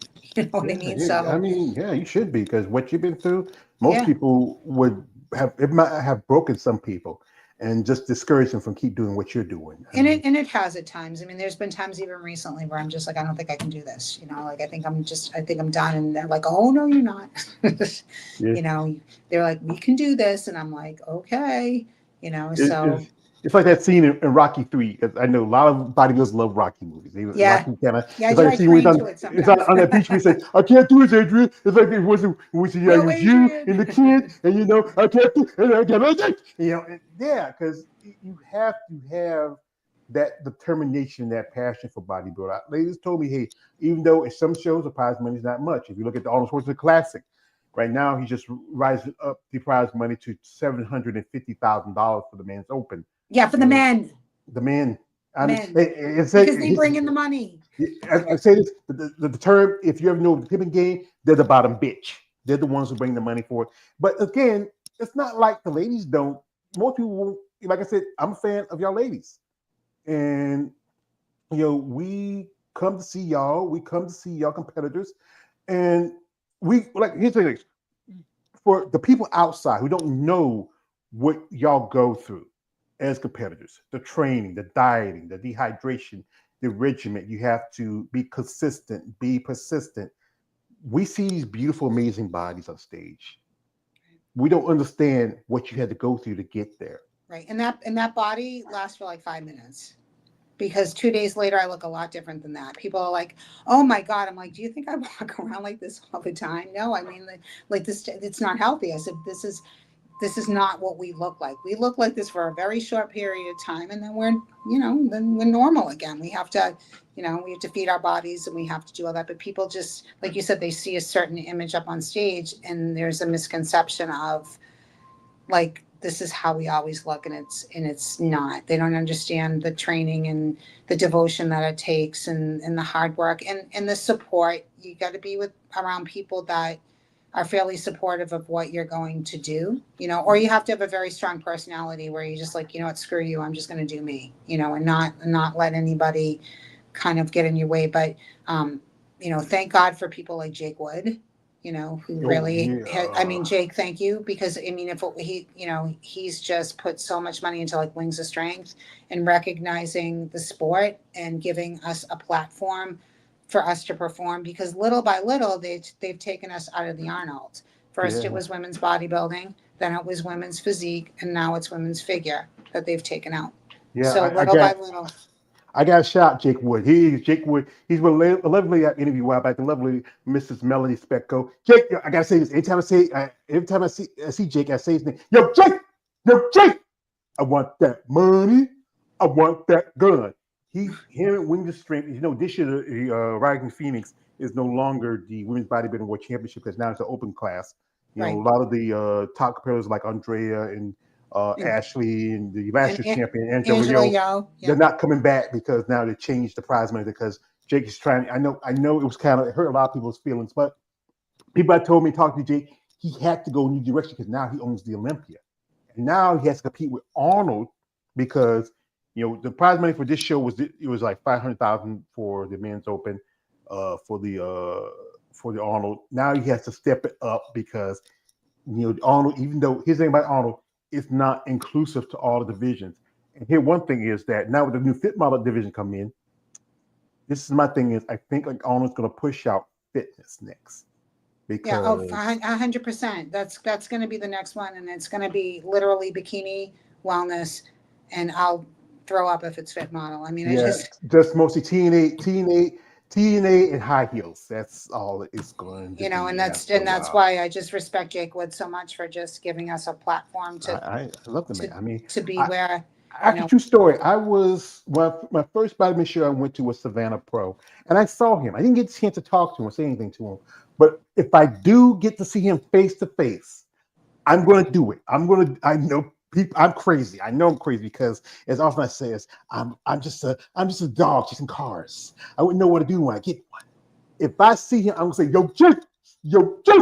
I'm going to say it. I know it, but it's people like him and not just myself and guys like David. There's also my man KL the Wanderer and the Female Bodybuilding Channel, and there was DD on the Spot, where we give y'all ladies the opportunity to share your stories with us, like people like you and Rachel, and also so many other ladies who are in bodybuilding, especially the mature women who are very competitive. Coming up is a lady who I interviewed. Her name is Robin Mays. She's also from around the Boston area. Robin yep, Mays, yep. you I know, worked with Robin for a short period of time. It's yeah. just that Robin's an incredible person. I think she just turned 60 Yep. yesterday, Yep, and I believe she's probably going to Masters Olympia again. and she's going to the Olympia. Yep. The Olympia. She was at the last Masters Olympia. Robin's incredible. She's an Yeah, she's incredible beautiful. person. I mean, I just posted a little. You can go to my IG and I posted a video for her birthday. She liked it. She actually has it on her IG because I made her a contributor and she loved it. Because I recognize anybody who loves this sport, who has a passion for sports, and understands the work. I interviewed her. I was one of her first interviews. It's just a great Yeah, talk to her. she's amazing. They call her Robin the Amazing Maze. She's Yes, she is. She's yeah, amazing. And yeah. the thing is, anybody who knows that they are determined to be in this sport. And sometimes there's times, yes, sometimes you have to maybe steal from Peter to pay Paul. But when you get to sport, understand what's all involved with it. Not just about using performance enhancers. It's about being consistent. It's about Right. following a diet. It's about all that's involved with it. Everything from physical to mental health. You Right. know, I think most people, I think there should be more education for the people outside. But here's the thing: I talk to women who saying sometimes the family friends don't understand. They, one lady said she don't really talk to her parents because they don't understand because they come from an old generation. Children, like your daughter, she's grown now, but I know if she was like younger and you were doing this when you were younger, she said, "Oh, my mom got, she has to be worried about people picking on because your mom got muscles. Where my mom kicked your dad's ass." But this is about what you get out for yourself for this sport. Right. I And this do. is a sport I think really, I would say in a way, saved your life. 100%. 100%. I don't know where I would be without this sport. And believe me, there's times where I just recently, just because of all this stuff, I'm just done. I just want to feel good again. And then I sit myself down and I remember everything that I've been through. And I pick myself up and I keep going and I keep getting reminded, we're going to Las Vegas. We're going to do this. We're going to Las Vegas. We're going to do this. So, whoop, sorry about that. That's like, Here I am. So, but yeah, but the sport of 200%, has changed my life, my whole everything. Because, my daughter grew up and she's on her own now and she's doing her thing and she's getting married. And I needed something to be able to kind of that I felt good about doing. So, I have this. I mean, and that's why I went into personal training full time to hopefully be able to make a difference with people, and help them and inspire. My goal is to inspire others. You don't want to do what I do. You don't need to be a bodybuilder, but just feel good about yourself. And it's never too late to do that. So the fact that I get to do that every single day and hopefully touch other people's lives and do that. But the sport has changed my life, and my two dogs have changed my life. So yeah. last year we rescued another one. So we had our oldest dog is 15, and he's great. He's a Chihuahua Jack Russell. His name is Waldo. He's awesome. But Waldo, he's getting a little slow in his older age. So I needed something that was going to be like a little bit more active. So I have a pit mix. Her name is Patience, and she's a crazy girl.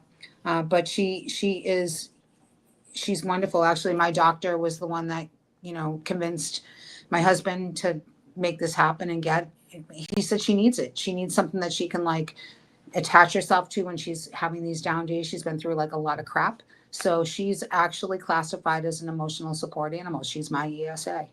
And Yeah, that's she's with me more than she's not. You know what I mean? So she's pretty amazing.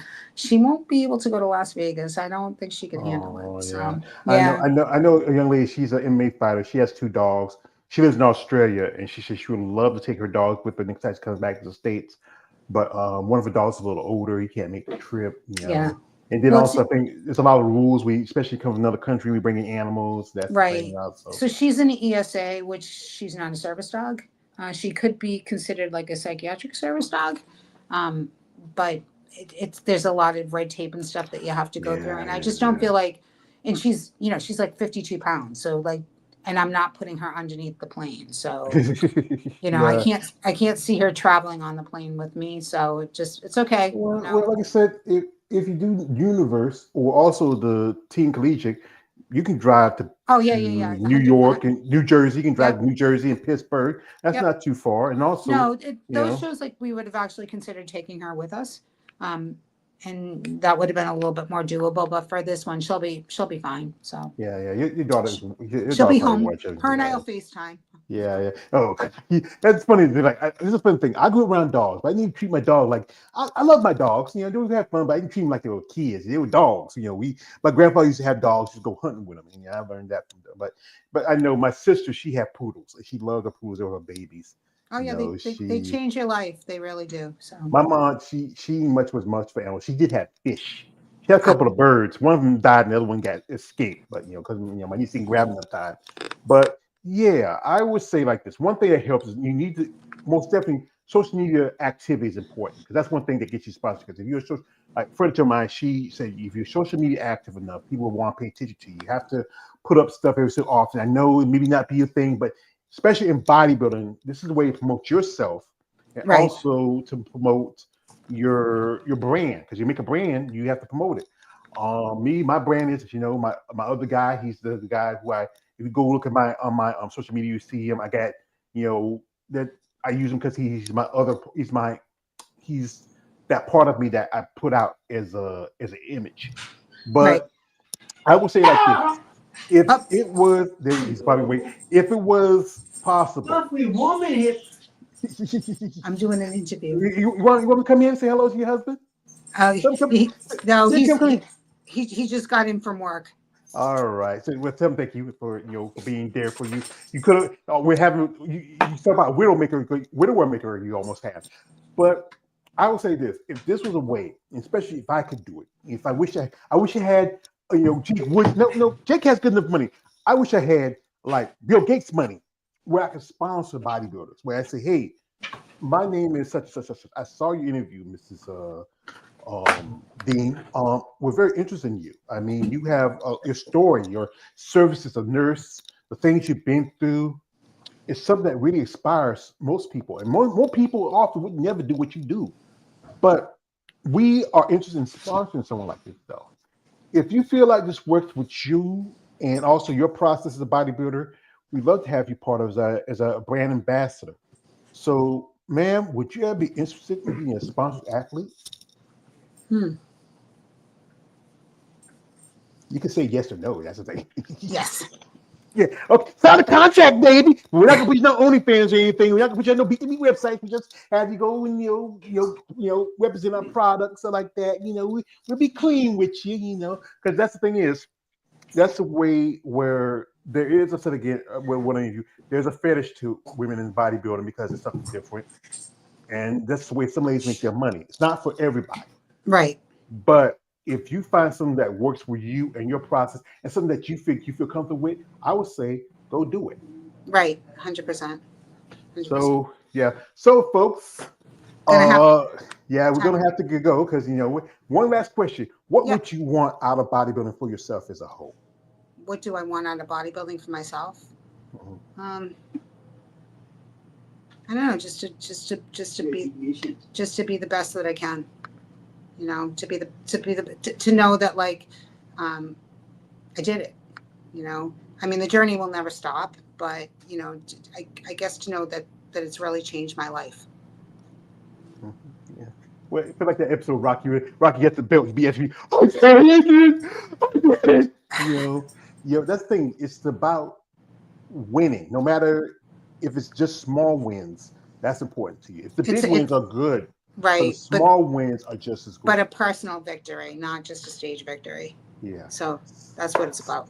So, folks, I'd like to thank my guests out here, my man KL the Wanderer, my man Russ G, the lovely Miss Randy D. Because like if I like I'm gonna do my awesome part. If I tell you have a great body, will you hold it against me, Randy? No, no, Okay. no. Okay. But I would say this, ma'am. I wish you all the best of luck, and I Thank you. hope you do get your pro card. If not this year, it's always next year, and next year after that. Bodybuilding is. If I've been told quite often, bodybuilding is not a race; it's a marathon. It's 100%. it's Yep. about longevity and stamina, and see how long. Because some people have went up high and burned out quick, but I think it's people like Andrea Shaw and many others who took the time to grow and to develop.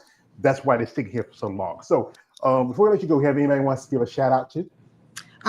So a shout out to my coach, Ron Harris. Please follow him on his Instagram. He's at Ron Harris Muscle. He is amazing. Of course, a shout out to my family, who are just wonderful and who support me. My husband thinks I'm crazy, but he's been dealing with it for a long time. So He chose you. He chose you. He didn't he didn't have to. He could have went on with somebody else, but he yeah, he's stuck with me. he's stuck. Well, there's But there's an old saying: it's cheaper to keep her. exactly, that's what he says. But yeah, but definitely like if people are interested in doing any type of online coaching, I also do that as a business. So online coaching, I do some in-person coaching, obviously here in the Boston area. but online coaching. And for both competitors and for non-competitors, I do more like lifestyle stuff. They can get in touch with me through my Instagram. And also Ron is amazing. He does online coaching as well, and prep. And if you want one of the best in the business, he's definitely it. And tell him thank you for this. I love this. I know people I need to put this in a glass case or something, but sometimes I sleep with it and call it George. I will definitely tell him. But again, folks, if you're interested in following the lovely Mrs. Dean, her links are in this live stream in the description. Check her out. Also, again, here is her GoFundMe. If you can feel, you can, like I know it's summertime, everybody's running around doing this. Today, people can probably buy firecrackers and fireworks.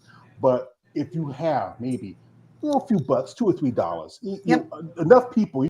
If you have 10 people and put out $10, $100. Yep. Just a little something. Because like I said again, I know somebody say why we have to do it. Sometimes it's good just to. It doesn't hurt to help if you can. If you can. Yep. Every little bit will help. And George, thank you for your contribution. I got that earlier, and I really appreciate it. Well, ma'am, again, here this is one of my favorite movies. Batman Begins. At the end of it, when Gary Oldman, as Jim Gordon says to Batman, says, "I never got a chance to thank you," and he says, "You never have to." Like I said, if I can do anything I can, I mean, any little thing I can. And every little bit counts. If it's $1, it helps. So yeah.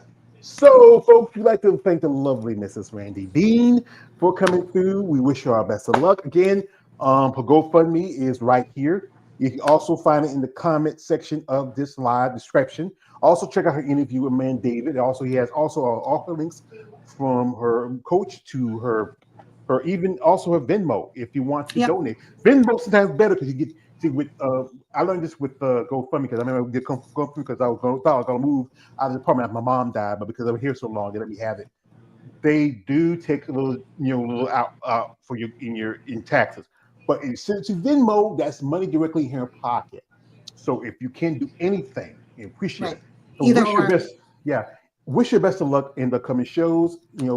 I would say if you feel like you can always do nationals. But okay, I understand you want to do it because whichever you want to do that's comfort for you, I respect. Thanks, George. I know there's nothing. So, folks, I hope y'all appreciate the rest of your 4th of July.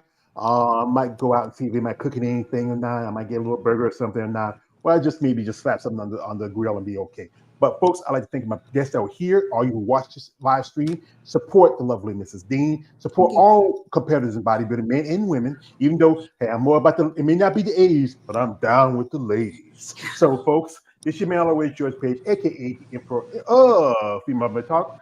Don't like, subscribe. I'm out. Good night, good morning, good night, and happy 4th of July, Independence Day. America! America! Bye-bye. Bye.